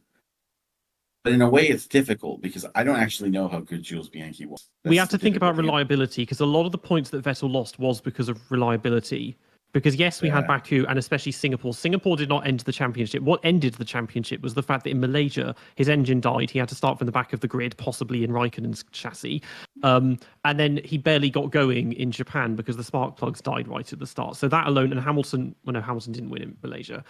But those alone, when Hamilton's car never broke down and he finished every race in 2017. So that needs to be considered, is the reliability might affect things one Basically, way or the other. 2017 would have been an absolute classic between four drivers, basically. Yeah, it would have been. It would have been what 2010 was in real life, basically. But with more racing Yeah. as well. I'm going to give it to Vettel. I'm going to give it to Bianchi because I always said I would have been a Bianchi fan. At least he would have been my second driver to support with Alonso as from 15. So I'm going to give it to Bianchi. Yeah, man, this is one of the toughest ones. I'm also going to give it to Bianchi. I just feel like he would have been, unless we're just massively overrating the kid and he was really mid and we don't. Well, let's think about it. In real life, his only teammate was Max Chilton. It's hardly surprising that he shat all over him for 2 years. He beat. I'd say for 17, we can say it's Vettel / Bianchi, depending on who's listening. Because I don't think it. Let's do that. I think this is before all the Spinella stuff started. I think experience is going to win out in this, and it's going to be Vettel, especially if it's a really tight, close title fight, and it's like, okay, he's done this before. He can go into it with a better head, I guess. So is this like a Lauda Prost situation where Lauda outsmarts the young Prost and wins the title by half a point, and then is completely useless the next year and quits? Okay, I like that. Actually, we can give 18 to Bianchi, Ciaron. So we can just give 17 to Vettel and then 18 to Bianchi. 18 ends up, instead of where it was the battle for 5 with Vettel and Hamilton, it now becomes the battle for 6 between Vettel and Alonso. I think Alonso's got 5 championships. No, Alonso has won 6 now. Alonso's got 6. Oh, Christ. So he's going to be trying to match. He's going to be trying to match Michael. Yeah. Oh my goodness, what a nightmare world that is. I don't think many. Okay, going back to 2017, Sauber, Wehrlein, is he still going there? Is he with NASA? Is Ericsson's gone? Is he with Kobayashi? Is he doing season number 8 with Sauber? Sauber Toyota, yes. Or maybe they're just Toyota now. Yeah, I think he's calling every sports car team he knows. Because I think, especially with the car being so bad, he must get tired of it. At that point, Kobayashi. No, but he will have gotten a few podiums at that point. I mean, Sauber was bad at that point, but he will have 3 podiums. Maybe he will have nabbed the 4th one somewhere. Then he just wants to become the most successful Japanese Asian F1 driver ever. So I don't know. Yeah, he just needs more than one podium, and he's got it. That's and then him with Wehrlein, because Wehrlein wouldn't have still been, because there wasn't this sudden scramble for the Mercedes. He wouldn't have been like, oh, I hate you now, Mercedes, because you didn't give me the seat in 2017 and gave it to Bottas instead. So maybe he's still tied with them, and they're thinking of him. But he's at Sauber. Yeah. Yeah. Who are Mercedes? Oh, they were. Well, in the 90s they had Mercedes. So he's Kobayashi, Wehrlein. Okay, that's all those for 17. Are we moving to 18? Do you have I think 18 we're covered now. 18. I don't know if any driver lineups changed, to be honest. Because in real life, Well, very it very has little changed at change. Red Bull, but it hasn't changed otherwise because Gasly comes in. But we are not addressing this. I refuse to address the Red Bull system. Well, he of still taking does lots of Toro this. also, but we're ignoring them. They're just doing their Yeah. own thing. So And until so they 2021, do when this. things start to change, maybe. Giovinazzi, only one who was relevant from the juniors at that point. Giovinazzi. Hmm. He replaces. Oh no, Sauber has become Sauber 2 years. Well, if Sauber is still Sauber Ferrari, they put Giovinazzi instead of Kobayashi. But if they're That's- Sauber Toyota or Sauber, but then they've got, well, that'd be funny because then they've got him as Ferrari, but then they've still got this Mercedes Junior in with them. Sauber has always played the game of everyone anyway. So. But what about Leclerc? Because he went 2018, of course. Oh yeah, Leclerc Johnson 18. Yeah, Leclerc. Yeah. He's good. He's a decent driver for that. Yeah. No, Leclerc would have been exactly where he was in Sauber, and I think he would have replaced Vettel the following year. I think Ferrari would have dropped Vettel for Leclerc, and it would have been the two childhood friends, Bianchi and Leclerc, and Ferrari for So 2019. Leclerc gets upgraded directly to like from GP2 to Ferrari directly. I mean F2 to. I don't think they would have put off Leclerc's debut.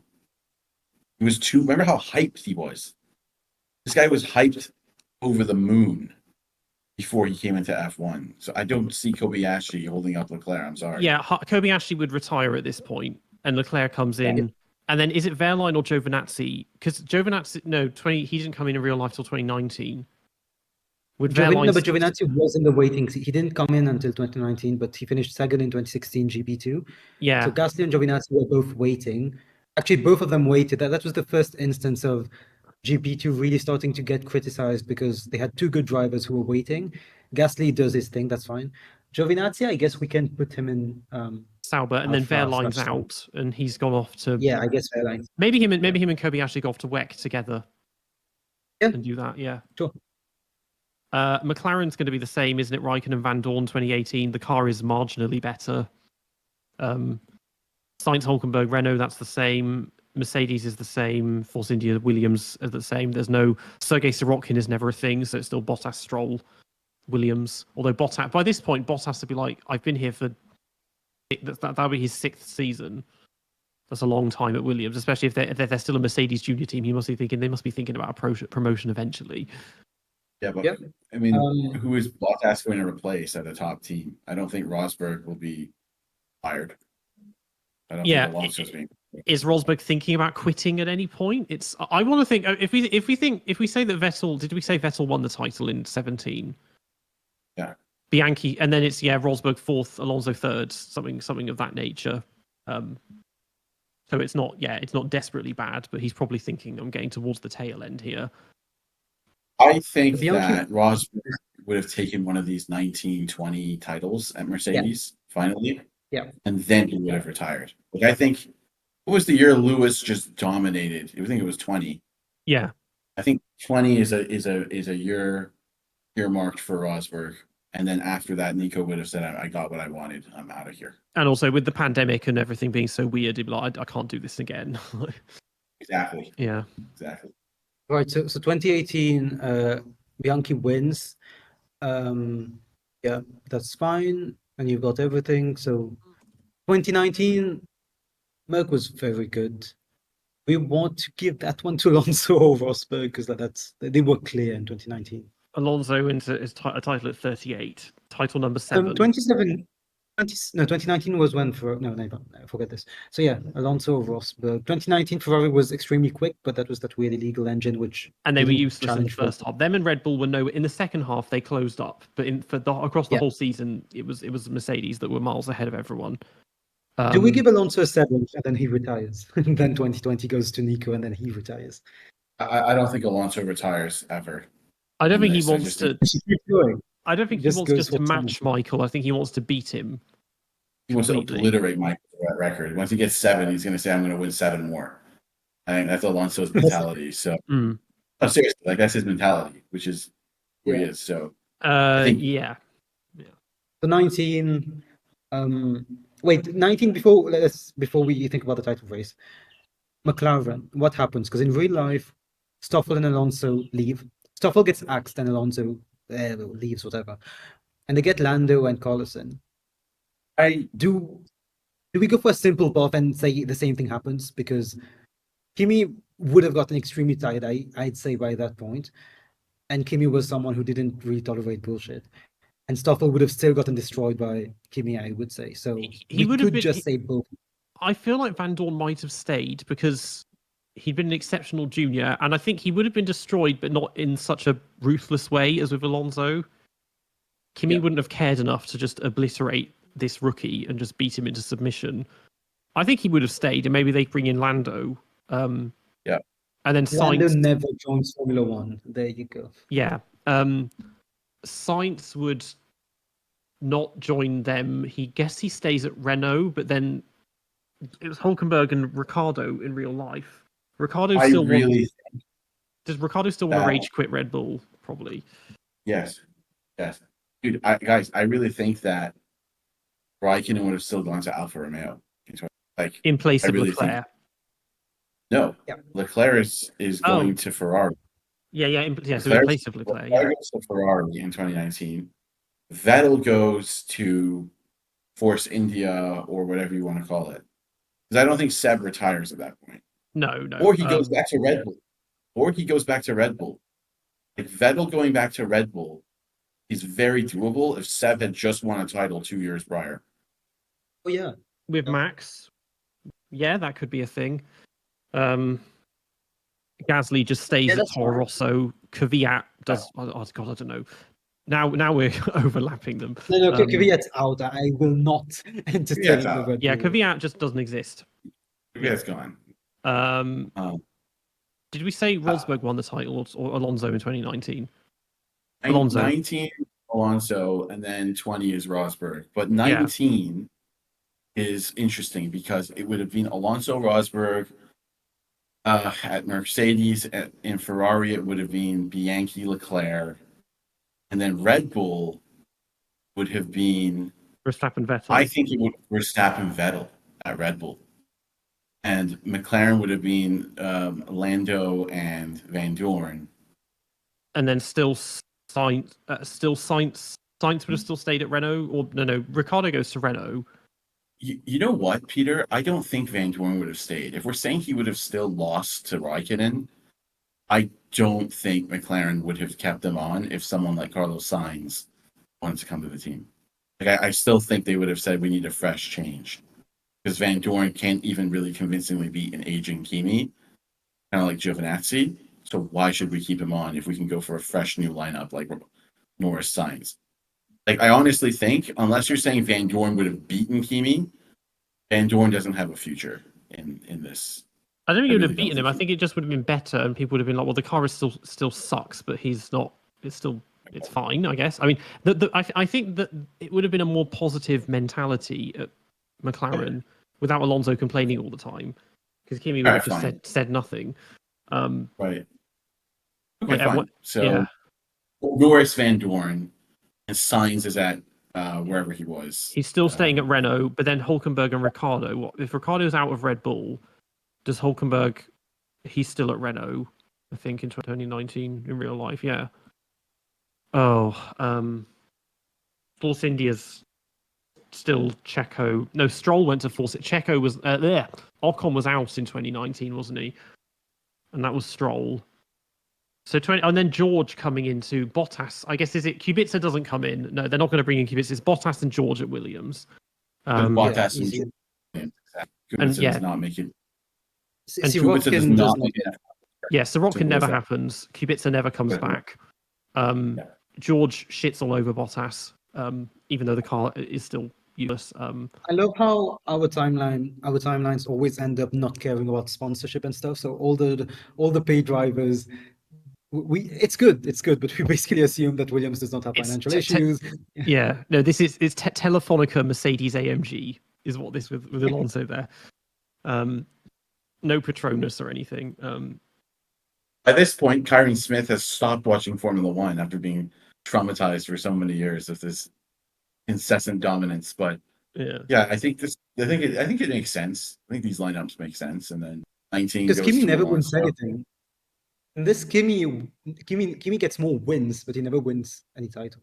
Yeah, that's why I wanted to send him to McLaren in 2010, so he wins the 2012 Yeah. championship in that McLaren. But yeah, I guess in this universe, Kimi Räikkönen does not win the world championship in this universe. With more than 30 wins. For sure. You know what? Like it's okay because this universe never happened, so it's okay. But if that he still will have a long career because he's a very respected driver. Okay? So I think we can still justify keeping him in F1 for this long. Yeah. And So everyone 2019 knows that, yeah, Sauber loved him, so that also makes sense to me. So 2019, who have we given it to? Alonso again? 7? Does he win his 7th? And it's I a think we big said Alonso show gets and- the 7. Yeah. I just wanted to try and so I know that it doesn't affect things further up. What we've done with Renault and with Force India / Racing / Point, I guess they still drop Ocon. Stroll would go up. So maybe Force India because it means getting rid of either Ricardo or Hulkenberg has to go and there's nowhere for them to go. Maybe Raikkonen just not Raikkonen. Maybe Ricardo just retires. I don't know. Well, who says that Giovinazzi would be signed in 19 if Hulkenberg is available or Ricardo is available? That's my point. Like, it'd be Raikkonen and Hulkenberg at Sauber, probably. I think Giovinazzi loses out here, even though he's Italian and Alfa Romeo's Italian. I think maybe Hulkenberg gets one of those seats, and Ricardo would probably be relegated to a backmarker team. Well, I think he would just go to Renault. There's nowhere else to go. Or Renault, yeah. Sainz and Ricardo. So yeah, let's say Raikkonen and Hulkenberg at Alfa Romeo. Yeah, that's all them filled out. 2020. So the so the pandemic still happens. The taking the knee doesn't happen. There's no we racers won. This is something else we hadn't really mentioned at all. Is the commercial and branding element of not having Lewis there and not having the same interest from British fans. Like, Silverstone, it's anyone's guess who wins it every year now. It means that we've never had a black driver in the sport as well. That has an effect on perception, I guess, and perception of the Verline sport. becomes the face of BLM, basically, but he Yeah. gets kicked out in Alpha 9, so. Yeah, that's a good point. I think F1 would be completely different in that sense that I don't think there would have been as much interest from Liberty. I don't think there would have been as large a fan base. And I really don't think there would have been any of those initiatives to the extent that there were, like all that. We Races Won, Pride, and BLM taking a knee. Whatever you think of that, I think that it just wouldn't have been front and center. Mercedes certainly wouldn't have painted their cars black. Yeah. So maybe the cars wouldn't have overheated at the 70th anniversary Grand Prix then. exactly. Yeah, it's things like that does need to factor in. I feel like the British interest would be a bit more. It would be more like it was in the 2000s, just watching Schumacher dominate while Coulthard and Button are just kind of there or thereabouts, but nothing special. Because in this case, if we think, well, Button still gets the 09 title, but then there's nothing else going on after that. Lando's just come in. Gary Paffett never got we never gave one to Paffett, did we? No, sorry, Gary. Yeah, he still never gets a seat. Palmer doesn't, but then no one gives a toss about Palmer. Will Stevens, if anyone even remembers him, I guess he still goes to Manor. Although I won't make us change things because these are complicated things. I feel like Marussia maybe would have been in a better position because they wouldn't have had, a driver's died and that's affecting sponsorship or whatever. But yeah, they probably still get Will Stevens. I don't know. So there isn't much to go on in terms of British drivers until George and Lando come in. So 2020, they don't have that popularity. Yeah. Sorry, go ahead then. No, so 2020, we now have those British drivers, 3 of them. Do they change anything in terms of the big teams? Well, at this point, they're still. I don't know how many lineups. Okay, so let's think. So 2020. So Mercedes is still Rosberg, Alonso, isn't it? Ferrari, we got rid of still Bianchi, Leclerc. Ferrari, I guess 2020. Williams. Well, there's nowhere else to go, I guess, for Bottas. He somehow snatched a seat at Force India or Racing Point now. So that's still Bottas, Russell. Red Bull. Is Vettel going to spend another year at Red Bull in 2020, or does he just not want? Is that one? Yeah. Because by this point, Gasly's done another year in Toro Rosso, and Albon's been around. I think Seb would have done better than people give him credit for, and I think they keep him around. I don't think they're going to drop Seb for Gasly. So, Sauber, Raikkonen, Hulkenberg, that stays the same. Renault, because in real life, Renault, it was Ricardo. It was Ricardo and Ocon.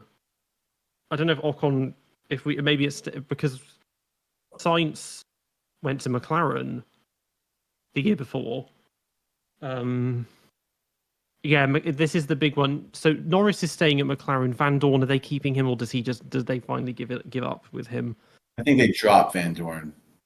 And Sainz comes in, maybe. And Carlos takes his spot that year. Yeah.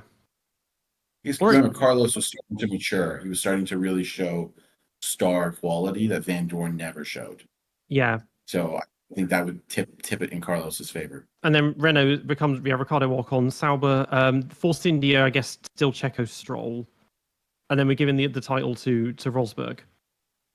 Yes, finally. Nico gets one over Fernando. And Nico retires after saying that Fernando stressed out and ruined his life. Yeah. And now he's focusing on YouTube stuff and all that. Question is, who fills that Merc seat? That's a tricky one. I think it's George Russell. We just give it to Bottas? George. Well, because that's the thing. They've been teammates for 2 years now. When Bottas has been at Williams for oh god, he's been at Williams for 8 years at this point. And then George in 2 seasons comes in and usurps that. Wow, how would that go? Well, it would go terribly if you're a Bottas fan or a member of the Bottas family. I mean, you would be. Yeah. There's no Gotifi, which that could have. Well, but we'll see how 21 is almost unrecognizable actually in terms of how the season pans out in this case. So I don't know. I think it would be Alonso versus Verstappen, and that would be vicious as well. I mean, we've done that already because that's what happens in in the No Verstappen episode, isn't it? It's just funny when I see these fans and they're like, "Oh my god, it was only because of Hamilton." I'm like, "You think Fernando Alonso would back down from Max Verstappen trying to intimidate him?" I mean, I would be scared for other drivers on the track if those two started to get into like a head-to-head, like retribution style racing. Like, I'd park my car and just be like, "I don't want to be a part of this right now." So you say that, but Alonso has famously not been involved in many like crashes with other drivers out of like he off track. I fully agree with you. He is a menace off track, and he will be saying the nastiest stuff. But he's not one to crash into someone because he does not like them. How about crashing? It's that Fernando doesn't back down, and Max does crash into people, right? Like it's not like Fernando wouldn't just say like, "Oh yeah, I'm going to give up. I'm not going to risk this." It'd be like a Nürburgring 2007 feel, where Fernando was just like viciously aggressive all the time, and that would drive Max over the edge, just like Lewis did. Like I don't think Max would back down, and I think once he does that, I think Fernando's also going to get heated. And we've seen Fernando in 2007. If you test him, he responds in a vicious way. Like it doesn't matter if like most of his racecraft is clean. When somebody pushes the limit with him, he doesn't handle it well. Neither does Max. But I think it would have been just as vicious, in my opinion.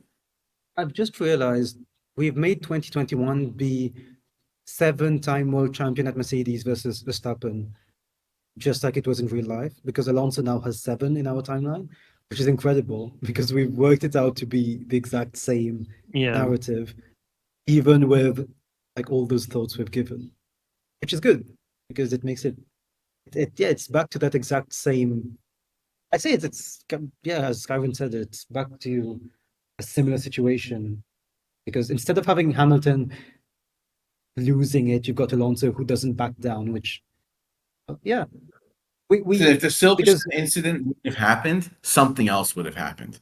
Yeah, like Alonso, would have like on a formation lap, like, I don't know, crashed into Verstappen, or like parked his car in a way that like distracts Verstappen. Alonso would have done something to, or you know what Alonso would have done?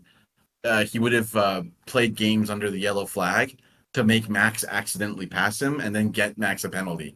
Stuff like that would have happened.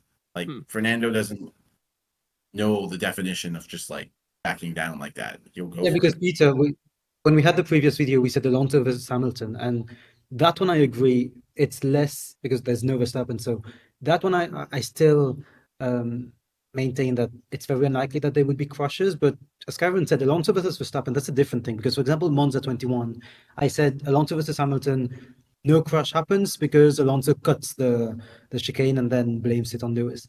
Yeah. Alonso versus Max, that's different because both Alonso and Lewis would have loads of experience and they would have avoided something on track. Alonso versus Max, crashes happen. Yeah. Or at least fiddles happen. For sure. Verstappen still would have had his reputation that Lewis and other drivers are saying, oh, we have to hold him to a different standard of racecraft when he's behind them and stuff. I just think about, do we think that there's still Michael Massey and all of the dodgy penalties? If we still a similar circumstance in Abu Dhabi, there's no Latifi in this timeline, so maybe that doesn't. But it's a bit much to assume that we get into the same position as we with no Hamilton. No, I still think Max would have won the title. Yeah, the car was better. That Car was was better, better. and I think Max would have found a way. Maybe he would have just won in Monza because Alonso wouldn't have crashed into him.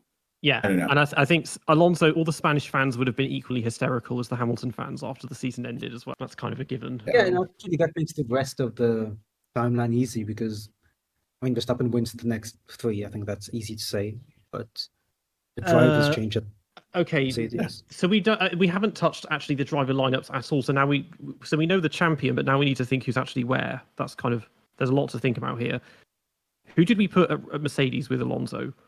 It was going to be the Bottas or George. Okay, so yeah, Alonso, Russell. Is Vettel still at Red Bull in this? And where does he factor in if there's a potential title fight? Vettel goes down and they put Albon up, maybe. Oh, okay. Where would he go? I mean, Vettel just leaves at that point. He hasn't. Oh yeah, he can retire. Yeah, it's only a year before he did in real life. So Verstappen, Albon, Checo, no Red Bull in this thing. Why would they bring Albon for Vettel? I mean, Albon, really? Are we really going to say Vettel Alex? Only if it's a conscious decision from Vettel to retire. Yeah, only if it's Vettel. It's not. If Vettel doesn't want to retire, I mean, honestly, like, why would they? Honestly, as Seb would say, why would they bring Albon to replace him? I mean, what an underwhelming replacement that is. You know what I mean? I mean, it's like That's what happened. It might have been Gasly though, because at this point, Gasly's been there for donkey's years.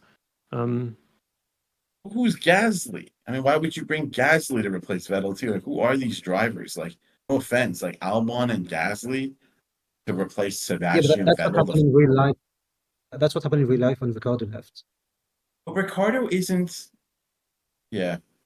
Ricciardo beat Vettel. Vettel left, but all right. It's not in terms of how good the driver. It's not. Of course, Albon and Gasly are 1/10 of who Vettel is. It's just how Red Bull works and how they would promote. I someone. don't see Red Bull stabbing Seb in the back like that unless Seb wants to. Seb won 4 titles. It's only if Vettel wants to leave. It's not. Yeah. It's not. And this Red is his third year in a row at Red Bull where he's been beaten by Verstappen 3 years in a row, and also there's new rules coming in 22. So I think at that point he checks out. Okay. Yeah, put Gasly in because he's been at Toro Rosso longer than Albon, so he can. A pity promotion for Gasly, basically. Yeah, Verstappen, Gasly, Mercedes, Alonso, Russell, Ferrari is still Bianchi, Leclerc. They're just kind of middling it. I guess that year, still Bianchi, Leclerc. I suppose. Yeah, they can stay. That means that Sainz would stay at McLaren more than likely with Lando. Yes. But then Ricciardo doesn't go to McLaren. Renault became Alpine in 2021. Alonso's not there. I guess it's just Ocon, Ricciardo, isn't it? Alpine. Yep. Sauber, well, they're now. Kimi's still there. I guess Hulkenberg stays. Yeah, they can remain the same. Aston We write the Martin. entire timeline. We never. So Ricardo never gets anywhere near a like Merc or Ferrari seat as it been in our timeline. He Well, was no, never in they're any it's conversation. clogged up with their own Yeah, it's clogged up. Alonso and yeah. Aston Martin, what's now Aston Martin, that's going to stay Checo Stroll. Williams, Russell's gone. Bottas is still there. Latifi, I think they would have looked past Latifi at this point. De Vries gets it because 2020 wins GP Formula 2 and Merc would have put him there. If we assume there's no financial issue, because 2019 he got 'cause F2. Yeah, De Vries, yeah, Bottas and De Vries. we have assumed that pay drivers do not exist in our timeline. So yeah, We've solved, yeah. Lucas Degrassi makes a sensational comeback. 10 years later, yeah.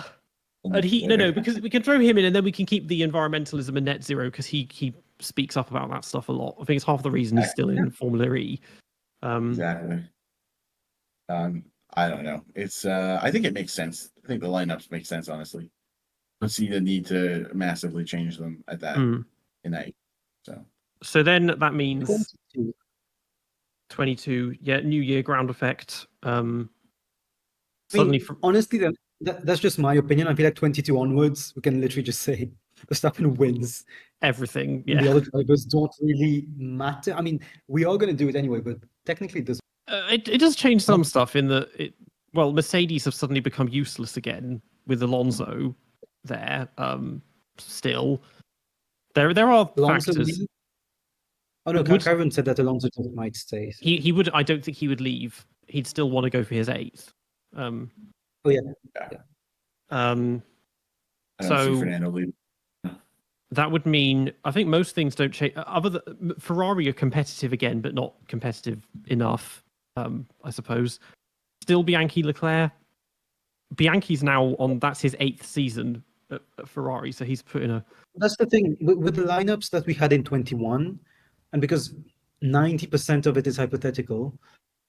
It's really hard to change them for 22 and 23 because we are now predicting hypothetical performances of hypothetical drivers. That's where, because for example, Bianchi, it's now the 8th season of a dead driver at Ferrari, and we need to see how he performs. And he's won one title in 8 seasons.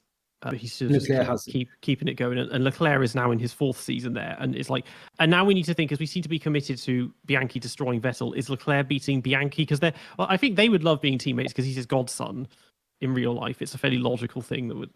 I think Leclerc would be beating Bianchi at this point. Yeah. And Bianchi under a little bit of pressure, yeah. So that's the thing. The other big team, McLaren, still Norris and Sainz, still Carlando. 22 was Ricardo, wasn't it? Was he still there, 22? Yes. Yeah, and then Piastri came in. Kimi retires at the end of 21. Yeah, Kimi goes from Alpha. Still retired. Hulkenberg is still there. Give it to Mick, give it to Callum Ilott. Those are the stand-ins whenever we have some of the back markers. Mazepin, that was 21, wasn't it? Haas has to. Let's just make Haas the same because that we didn't. But the thing is, we assume that pay drivers are not a thing. So why does Mazepin? We can just give it to Mick or Callum Ilott or whatever. Yeah. It's very unfair on the other pay drivers if Mazepin still comes in. Because 22 was Bottas and Joe. At this point, maybe Bottas would consider leaving Williams because he's now 22 would have been his 10th season with them, and he's got nothing from it other than being usurped by George. Maybe he would still go to Alpha just to do something different. Yeah, move him there. Yeah, with Hulkenberg, Joe just never joins. He goes on and he becomes like a 10-time Chinese Clio Cup champion or something. I try to think of an Adrian Sutil joke, but I can't make one right now. I think ultimately Bottas would look for a new change of scenery. And what that would do is that it would also mean Giovinazzi would be kicked out. Sorry, I'm so sorry. Giovinazzi's not in the sport right now. Hulkenberg would retain his seat. Yeah, so Bottas Hulkenberg. Bottas Hulkenberg, exactly, in 22. Yeah. that would prolong Joe unless there's so much sponsorship pressure to kick Hulkenberg out to bring a Chinese driver in. But I don't think that Hulkenberg would be bad enough to justify that. I think Nico would be firing on all cylinders, and the team would be pretty much, be hard to drop him. I'm trying to say. What do you think, Nav? It's really hard to, again, go on the sponsorship argument because we had Williams surviving in 2019 with Bottas and George, who have no sponsor, who have basically no sponsorship. So we cannot think about sponsorship saving other teams when Williams would have been dead 4 years ago, basically. I mean, this is the thing. Well, 22 now because Bottas is gone. De Vries still there. That's too early for Captain America to come in. Latifi is, I don't know, he's in some LMP2 team or something. What's happening with them? And even then, is like with the financial thing, is it still Claire Williams running it? Are they giving it to Doralton Capital still? It has to go to Doralton because otherwise the team is dead. The team is so dead, you guys. You don't realize there has been no pay driver for the last 5 years. They're done. Doralton steps apart. Doralton Ventures come in and take control. Yeah. So now we've got to. Honestly, it's more than Doralton. Jeff Bezos buys the team because they needed Doralton and Latifi / Sirotkin / all them and Stroll. Where's Stroll, by the way? Is he? He's still at Aston Martin. Checo Stroll, I've got at Aston Martin. They've been teammates for 4 seasons now. Yeah, Checo has been at Force India since 2014. This is now, he's still kicking about there. Actually, no, wait, maybe because in real life he got dropped, but that was for Vettel in 21. Eventually, he's going to have to give. Yeah, he must give up eventually. He would get sick of that probably being there. And also we will replace him by Drogovic. We will just replace him by Drogovic. Because 21, Drogovic won the. Was it 21 or 22 when 22. Drogovic won? 22. So for 23, we'll drop him for but that's a year ahead. Yeah. I'll just do that for this, and he retires. But Williams had. They're only juniors 2 years ago. Logan Sargent was the main one because the others are not big enough. Who's a random driver we like? Because this is reached the stage of this episode. Yeah, go on. He's British. Go on. Cut Botta, De Vries and Ilott. And then Alpine is still Ricardo Ocon. I guess that's fine. Okay. Actually, Williams Piastri would have gotten it, of course. Oh yeah, because Piastri dominates 21, so just put Piastri there, and then we can keep. No, I thought Piastri did win 21, didn't he? He dominates 21, so he gets. Yeah, and Ilott's still doing IndyCar. Yeah. Okay. Yeah, throw Piastri in there. Yeah, throw Piastri in there. It makes sense. So yeah, again, it's a thing that Ferrari are better, but still not good enough. Verstappen just wins again. Alonso's like, well, this is just peachy, trying to get 8th in this useless Mercedes. And George's this is George's 2nd season with him. It does mean that Alonso has now been there since 2015, so fairly long slog at Mercedes. He would have tried getting into Red Bull at that point, knowing Alonso. Would have tried jumping ship, probably. But even if it means going up against Verstappen. Yeah, they wouldn't have brought him. Exactly. Wouldn't have brought him on. They didn't want to rock the boat with Max. Fernando was stuck at Mercedes. Yeah. Basically. Yeah. So 23 again. It's Verstappen just kills it. Alonso, Russell stay. Ferrari is still Bianchi Leclerc. 23, I guess. Yes, they own the team now. They just they can. Their family are like majority stakeholders in it. It's just like nepotism squared. Like the Medicis and the Borgia family, except in racing now. So. Artur Leclerc he's busy being their reserve driver whilst being a terrorist in Formula 2. His older brother Lorenzo, he's the team principal now, or the CEO or whatever. So then what? The other McLaren still Carlando. You need to think which talent came who could have changed things. And the issue is in the 2020s, that's why I've said that not much changes. The only guy who's worth including has been Piastri. Porsche is the other one. I know Ciaron hates him though. That's the thing. You can't really put Porsche anywhere because Ciaron is on this episode. So that's why it's and Lawson gets someone. But apart from Lawson, Piastri, and Porsche, and of course Drogovic can replace Checo because there's no one we have to put in. That's the Yeah, thing. I mean, I'm not against Porsche being put in somewhere. I just don't know why, given his form, like that's somebody that would pick over Drugovic or some of those other names. Like I feel like those other names are always candidates ahead of Porsche. They got wrong, but probably Drugovic. He was a name that people were speaking about quite a bit, right? So maybe he would get a shot. Well, here he's with Aston Martin in this timeline. Yeah. So Yeah. we've covered 4 teams in the 2023 lineup. Sauber, do we want it? Because it's still Bottas, Hulkenberg, or maybe Bottas is like, nah, this ain't it. And because by this point they would have. Bottas leaves and they give it to Porsche because we've already put Drogovic. So Yeah. Porsche goes in and they've already got Hulkenberg for when it becomes Saudi, so that's perfect. Hulkenberg he has can become stay. a staple of the F1 grid. And Yeah. then the one thing I was going to say, McLaren, Ricardo Ocon, it's been a long time. Ricardo's now not performing like in real life. So they give it to Alex Palou because we need something to happen. Well, Alpine, you mean? Oh yeah, No, Ricardo's at because Alpine. McLaren is still Carl Lando. It's Ricardo yeah, Ocon. never mind. It's Ricardo Ocon. This would be 23. Would be the 4th season of Ricardo and Ocon at Alpine. Yeah. Ocon's Three crashes later. Yeah.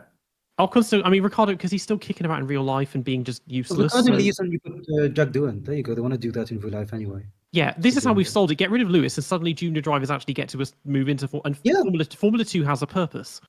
Yeah, no, but the thing is, you're joking, but Lewis has had a seat in Formula 1 for 17 years. Yeah. So it does free up a lot of opportunities when you remove Alonso, Hamilton. Yeah. So end of 22, we see Ricardo and Checo both retire. Yes. And so now Ocon Doohan at Alpine. Williams, is it? I guess they keep De Vries and Piastri for a second year. Yeah, and if De Vries isn't there, Esti gets it. One of them, that's fine. And then Red Bull, is it still Gasly third driver, or are they thinking because at this point Albon, we have to assume, is still stuck at what is now AlphaTauri. Tsunoda would be there too. Maybe that just stays as is. One of them gets dropped for Lawson, and I'd say it's Albon because that's what happened in real life.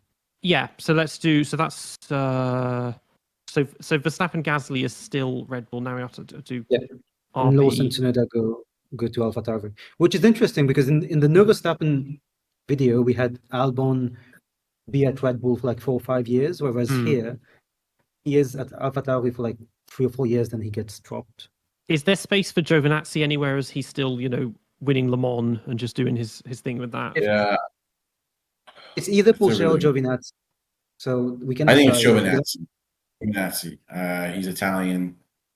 They bring him back from his single season 5 years earlier. He comes back. Yeah.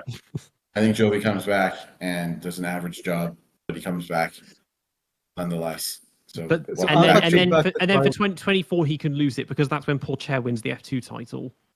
No, Porsche has won. Oh yeah. Because it was last year that Porsche won it, and now his reward is being exiled to Super Formula. Yeah, that's fine. That's Hulkenberg Gio. But it's fine for Giovinazzi come back 5 years later. Just for one season again. And we're done because I don't have anything to add for 2024. I don't think anything changes necessarily in 24. I'll just Ocon doing no, drop Gio. So Hulkenberg and Porsche. So Gio does 2 seasons 5 years apart, and that's his contribution to Formula 1. Alonso and Russell are still a thing. Yeah. Do we dare look at 25 because we have to think, Hamilton's not leaving for Ferrari. Bianchi, Leclerc are still doing, they're still dominating Ferrari. Leclerc's girlfriend is head of strategy and all of, girlfriends, plural. It's Charles Leclerc. His harem of, Predestinato on steroids. That's what Leclerc and Bianchi is going to be like. Now John Elkann and like the Ferrari family are worried because they're seeing like the beginning of like a takeover of like the Bianchi Leclerc faction against Enzo Ferrari's legacy. In Italian, wouldn't it be I predestinati then, plural for both of them? Yeah, predestinati. That's my point. Like they're both highly like hyped up, like golden boys of Ferrari. So I really don't see any of those two leaving. Like might as well have their mother as like the chief engineering officer of the team or whatever. So it's just they have that kind of influence, and they have an army of 12-year-old girls that follow both of them on Twitter. Well, in Hamilton's absence, they become the team that's full of women, more female staff members. They're the ones smashing the patriarchy, even though it's just them carrying basically a harem of girls that they've put in all of the strategy and marketing positions and everything. Yeah. Yeah, I mean, two Monaco boys, being playboys, I guess. So yeah, have fun with that. Pit crew, all girls wearing like skin tight overalls and that. Yeah.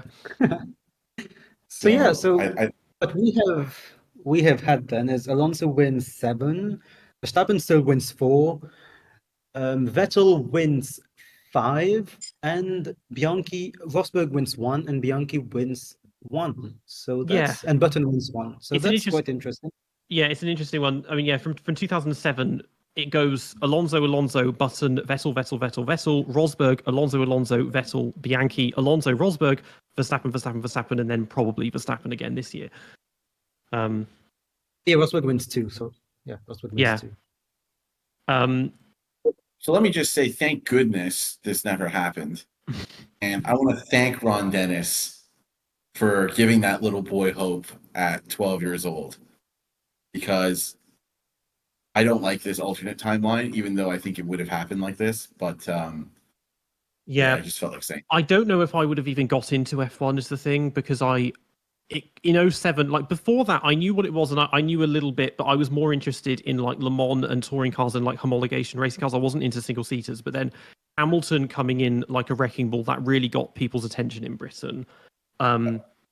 And so I don't even know if I would have started watching, but yeah, the commercial side, there wouldn't be nearly as much. It would still be just sort of maybe still on ITV, just kind of in the background, not nearly as much interest here.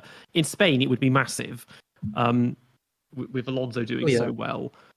We'd have 4 Grand Prix in Spain, probably.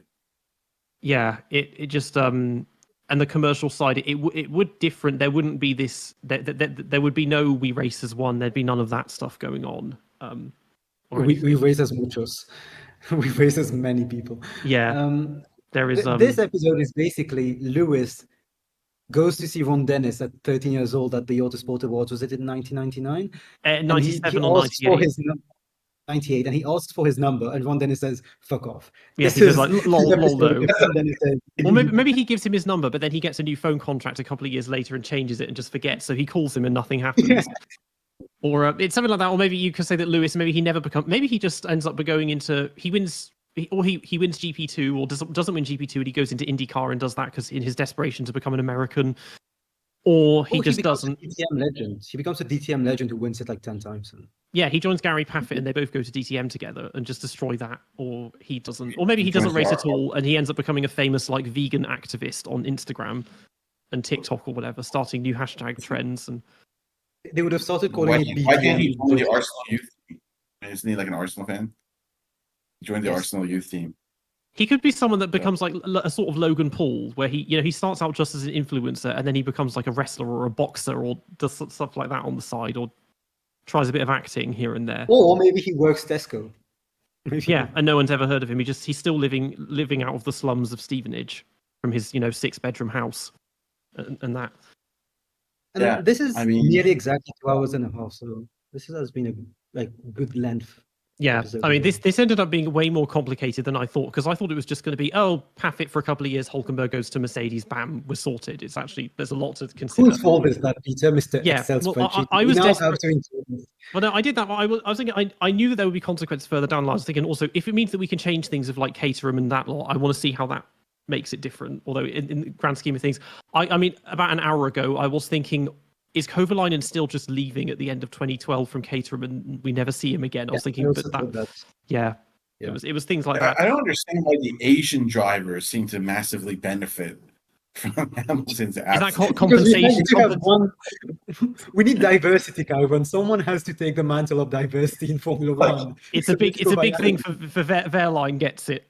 Maybe Carter K. Would Carter Kayan benefit from this, or Karun Chandhok in some way? Carter Kayan goes to Mercedes next to us. Yeah, and Karun joins Ferrari. Or yeah. But no, yeah, Kobe. Well, Kobe. We say Kobe actually benefits. He gets the longer. He gets a career of what, nearly 10 years, and gets what, 2 or 3 podiums. That's something.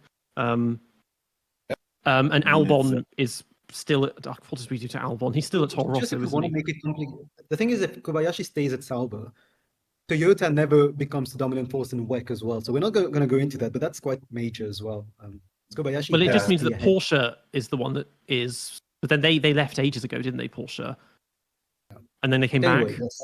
that's Oh, an issue Alonso, for Formula Juna and the others. Alonso would never have won Le Mans or even tried IndyCar as well. That's another Oh thing. yeah. He wouldn't be thinking, oh, let's go for the Triple Crown. Not at all. Yeah. So Anthony Davidson would finally get his Le Mans title because he was kicked out that year. Fernando made the Yeah. Le Mans debut and won. Oh, okay. So Anthony would finally get. I thought what you he were about to say deserves. that Anthony does something in F1. I was like, how does this affect Yeah, Super because Aguri? I did think Davidson, because when I was looking at the rumors, he always came up like around Well, yeah, there. I suppose But yeah, I was gonna say in this time, I guess he's still their simulator driver for donkey's years in the background. Yeah. But yeah, Davidson, Karen has a good point, because I remember seeing his WEC stats on Wikipedia. He did all the Toyota work when they finished second for ages. Then Alonso comes calling and they're like, oh yeah, Anthony, you can start off. We've got Fernando here. And then they start dominating everything. So I do feel bad for Davidson in all of that. He never really achieved much. Unlucky Ant. Unlucky Ant. He's a great driver. Yeah, I guess that covers a lot of it, to be honest. I think, yeah, Drive to Survive would still happen without Lewis. I don't think he alone is enough to carry that. It's really more of a Gunter Steiner, Ricardo type deal. Yeah, I You're think right. I just don't think the sport would be as popular overall, guys. I don't think yeah. that we can. Yeah, it would not be as popular without Lewis. Let's be honest. Yeah, it would become like it would be in Spain. It would be like rivaling kind of MotoGP and that for prominence. Yeah, but otherwise it just wouldn't be quite there. At least not in Britain. Maybe not in America as well without Lewis. Brazil probably not either, because Massa still leaves early and NASA's still not a thing. Basically, the American races become more Spanish races. Yeah, so instead, well, the thing is, there's like 10 circuits in Spain. So we've got, we could have the Spanish Grand Prix, the Iberian Grand Prix, the Catalonian, the Basque. The European Grand Prix goes there, and then they'd call something the Catalan Grand Prix, which would be really bad, but they'd rename Barcelona as Catalan Grand Prix. Yeah. And it would start a whole like civil war there. And then, so basically, we started a civil war in Spain. And then also, because they're still desperate for Middle Eastern races, we have the Al Andalus Grand Prix in Spain as well. It's I mean, why not? I mean, like you said, Spain has like 10 circuits, so you might as well just come up with these names. I mean, they've got literally look, Catalonia, Valencia, Jerez, Jarama, Valencia, Monteblanco, Aragon. In the past, they don't exist anymore, but there was Pedralbes and Montjuic as well. Montjuic or something? Yeah, Montjuic, which are like a mile apart as well. There's a lot of them in Spain. It's Sevilla. Jarama? I said Jarama. Yeah, that one's just outside Barcelona, isn't it? And then there's one near Valencia that isn't Valencia as well. Oh yeah, Ricardo Tormo. Yeah, Ricardo Tormo. Yeah, there's tons of them. Nice. Yeah, so half the calendar should be Spanish tracks. You know, I don't know why on earth they have so many, but they're good tracks. So, Aragon is an amazing circuit. If you've seen MotoGP go around, that is an amazing circuit. Wouldn't be opposed to going there, but yeah, point taken. British Grand Prix is obviously still, it's not quite a sellout crowd, but it's still popular at Silverstone. Maybe not enough that it gets broadcast live by Channel 4 instead of just highlights like every other race. One thing about the British fans I want to quickly say before we quickly detour is that the British fans always showed interest, even if a British driver wasn't winning. And I give British fans credit for that. Yeah. Yes, the interest is more if Hamilton is winning. But even in those years when it was Michael and Mika, there was still significant interest in the UK. You know, I mean, like British fans still would applaud and cheer and sell out crowds. And so Britain has always been at the forefront of Formula One, regardless. And I give Britain tremendous credit for that. It's always going to be there. So well, it's always been central to the sport, even without good drivers. The British Grand Prix is huge. So many of the most of the teams are based in Britain. There are so many British like senior engineers and team principals. There's it's the same in Italy. We haven't had any Italian drivers for a while, but they still love it. The Tifosi, Ferrari, all of that. It really does. A lot of it is to do with how much interest there is or involvement that country has that makes it interesting for them. And it's no wonder that it's Western nations it still remains really popular. Whereas there are countries where they've tried it and it hasn't worked. Like India just never kicked off because of that lack of legacy and only having 2 drivers that weren't particularly good. And America has been a struggle because it's always had less influence than it should and less involvement. And they have an American driver, but he's one that's not very well known in the country because he races in Europe. Yeah. The thing is, Peter, is that, and Nav may have thoughts on this too, is that even some of the Western European countries like Germany, Spain, yes, they're incredibly passionate, but it's really almost contingent on a German driver or a Spanish driver doing well. What is so beautiful about the British and Italian fans is that it's unconditional love. It is a true passion for motor racing that transcends any kind of need to see an Italian or a British driver win. And that's what I love. That's why when I think about motor racing in Formula One, I think of 2 countries, the United Kingdom and Italy. Well, that's just my take on it. Now, I've got thoughts. Yeah, because that's a really good point. France, for example, they are seen as one of the birthplaces of motorsport as well. It's huge heritage for most races, 24 hours of Le Mans, obviously, but even the first Grand Prix, I mean, it's called the Grand Prix for a reason, right? But when in the 2010s they had no one, or Grosjean, whatever, yeah. Paul Ricard wasn't doing well in terms of attendance, and that's why it eventually got dropped. Spain as well. Now it's easy to think, oh yeah, Spain, they're going to have 2 races. They had 2 races in the past, Sainz, Alonso. But Catalonia was doing really badly in terms of attendance as well. Well, it's helped by the fact that they host the race when it's scorching hot, but even putting that aside, they've never done well in terms of attendance until recently, where obviously Spanish drivers are at the front of the grid. So yeah, Italy and Britain are the only places where it really shines through. Nab, I actually have stats that I've memorized about that. So before Alonso, like 2000, 2002, let's say, the attendance for the Spanish Grand Prix was around 55,000 people. The moment Alonso started winning, it went up to 250,000 people. So, like, the real interest in Spain is like that 50,000, probably more now, like 70,000 level. It's not a 250,000 fan base without Alonso or Sainz, but especially Fernando. Yeah, It's when interesting. Alonso retires, if Sainz does not last for a long time, they are going to lose interest very fast. Even when Alonso did retire in 2018, the attendance at Catalonia for 19 and 20 were not that great at all. They live for him. I mean, they always say if it's Alonso versus Sainz, 90% of the country is siding with Alonso. I mean, before Alonso, in terms of Spanish drivers, it was Marc Genet, Adrian Campos, Luis Perez Sala. These weren't big names. Like Pedro De La Rosa just started. Yeah, Frenzen has Spanish ancestry too, but nobody cared. So yeah, in their eyes, he was German. But yeah, it comes and goes with it. That support. It's interesting because Spain, in terms of circuits, you got Karen spoke about motorsport heritage in terms of fans, but in terms of circuits, they were one of the first countries I would, in terms of places who could host F1 races. But it's weird that it's never translated to is getting into it. I mean, it makes sense because the good Spanish, the good Spanish riders go in MotoGP and not bots.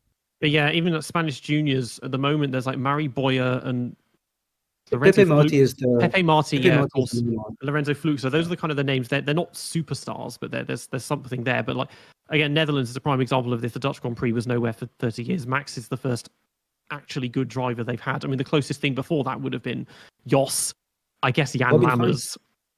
Robin Freins. Yeah, he would have gotten a seat in our timeline for like a year or 2 or whatever we did with him. Yeah, but he gets something. What did we do to him? We had him at. He gets dropped in 2015. He was at Caterham for 2014, and then he does 2016 with Renault, and that's it. He's gone. Yeah. But yeah. Look at the party atmosphere at the Dutch Grand Prix, and that's all Verstappen. Like without him, when he retires, there's going to be nobody to take up that mantle. Richard Verschoor. Yeah, or Are there any other Dutch? I don't know. Cass Havercourt. The only other names I can think of Dutch. There are quite a few Dutch junior drivers. Doornbosch. Robert Doornbosch was Dutch, no, and then so was Christian Albers. Christian Albers, yeah, but then before then it was like Jos, and then it was like Michael Blakemola, Ben Pon, Boy Haya, Carol Godin de Beaufort. But yeah, these are not big names in the grand scheme of things. Anyway, I think this episode is brought to a close with Peter naming random Dutch drivers from, I have no idea, 70s, 80s. I've never this. Carol Godin de Beaufort. Wow, that is the name. Right he was from nobility. He was killed at the German Grand Prix, I think, 1963. Something like there's a few. There's about 20. There's about 20 of them Dutch drivers, and yeah, Max is right. The only good one in F1 terms at least. He died at the 19th. I'm just reading this. Off the top of your head. Practice for the 1964 German Grand Prix at the Nürburgring. Yeah. Peter, you should make this your job. I think you know a bit too much about this stuff. Yeah. Maybe I'll consider. His name was Jean-Pierre Carol Peter Anthony Jan Hubertus Carol Godin de Beaufort. Yeah, he's from nobility. There's more of those. We don't really get many noble drivers. I mean, I think the last one on the top of my head would be Johnny Dumfries, because he was the sixth or fifth Marquess of Bute. John Crichton Stewart was his actual name. The Marquess. He was the Marquess of Bute, but it was in Dumfries in Scotland, so they just called him Johnny Dumfries. If Ferdinand Habsburg made it to Formula One, then we would have gotten that. Oh yeah, literal royalty after Prince Bira in the 1950s. He's the literal heir to the entire Habsburg Empire. Yeah, and now he's just racing. But yeah, I suppose the close. Sainz and Leclerc have long names, so they can count as there's probably something noble. Leclerc's mum is a waiter and his dad is a mechanician or something, a mechanic. So okay, yeah. So that took a long time. Well, that took nearly 3 hours to try and reimagine F1 without Lewis. It's an interesting timeline. Maybe not as well. It maybe just not as memorable for a lot of people. But yeah, heaven help us if we try and do this in a no Schumacher timeline. That's going to be Who gets the seat at Jordan?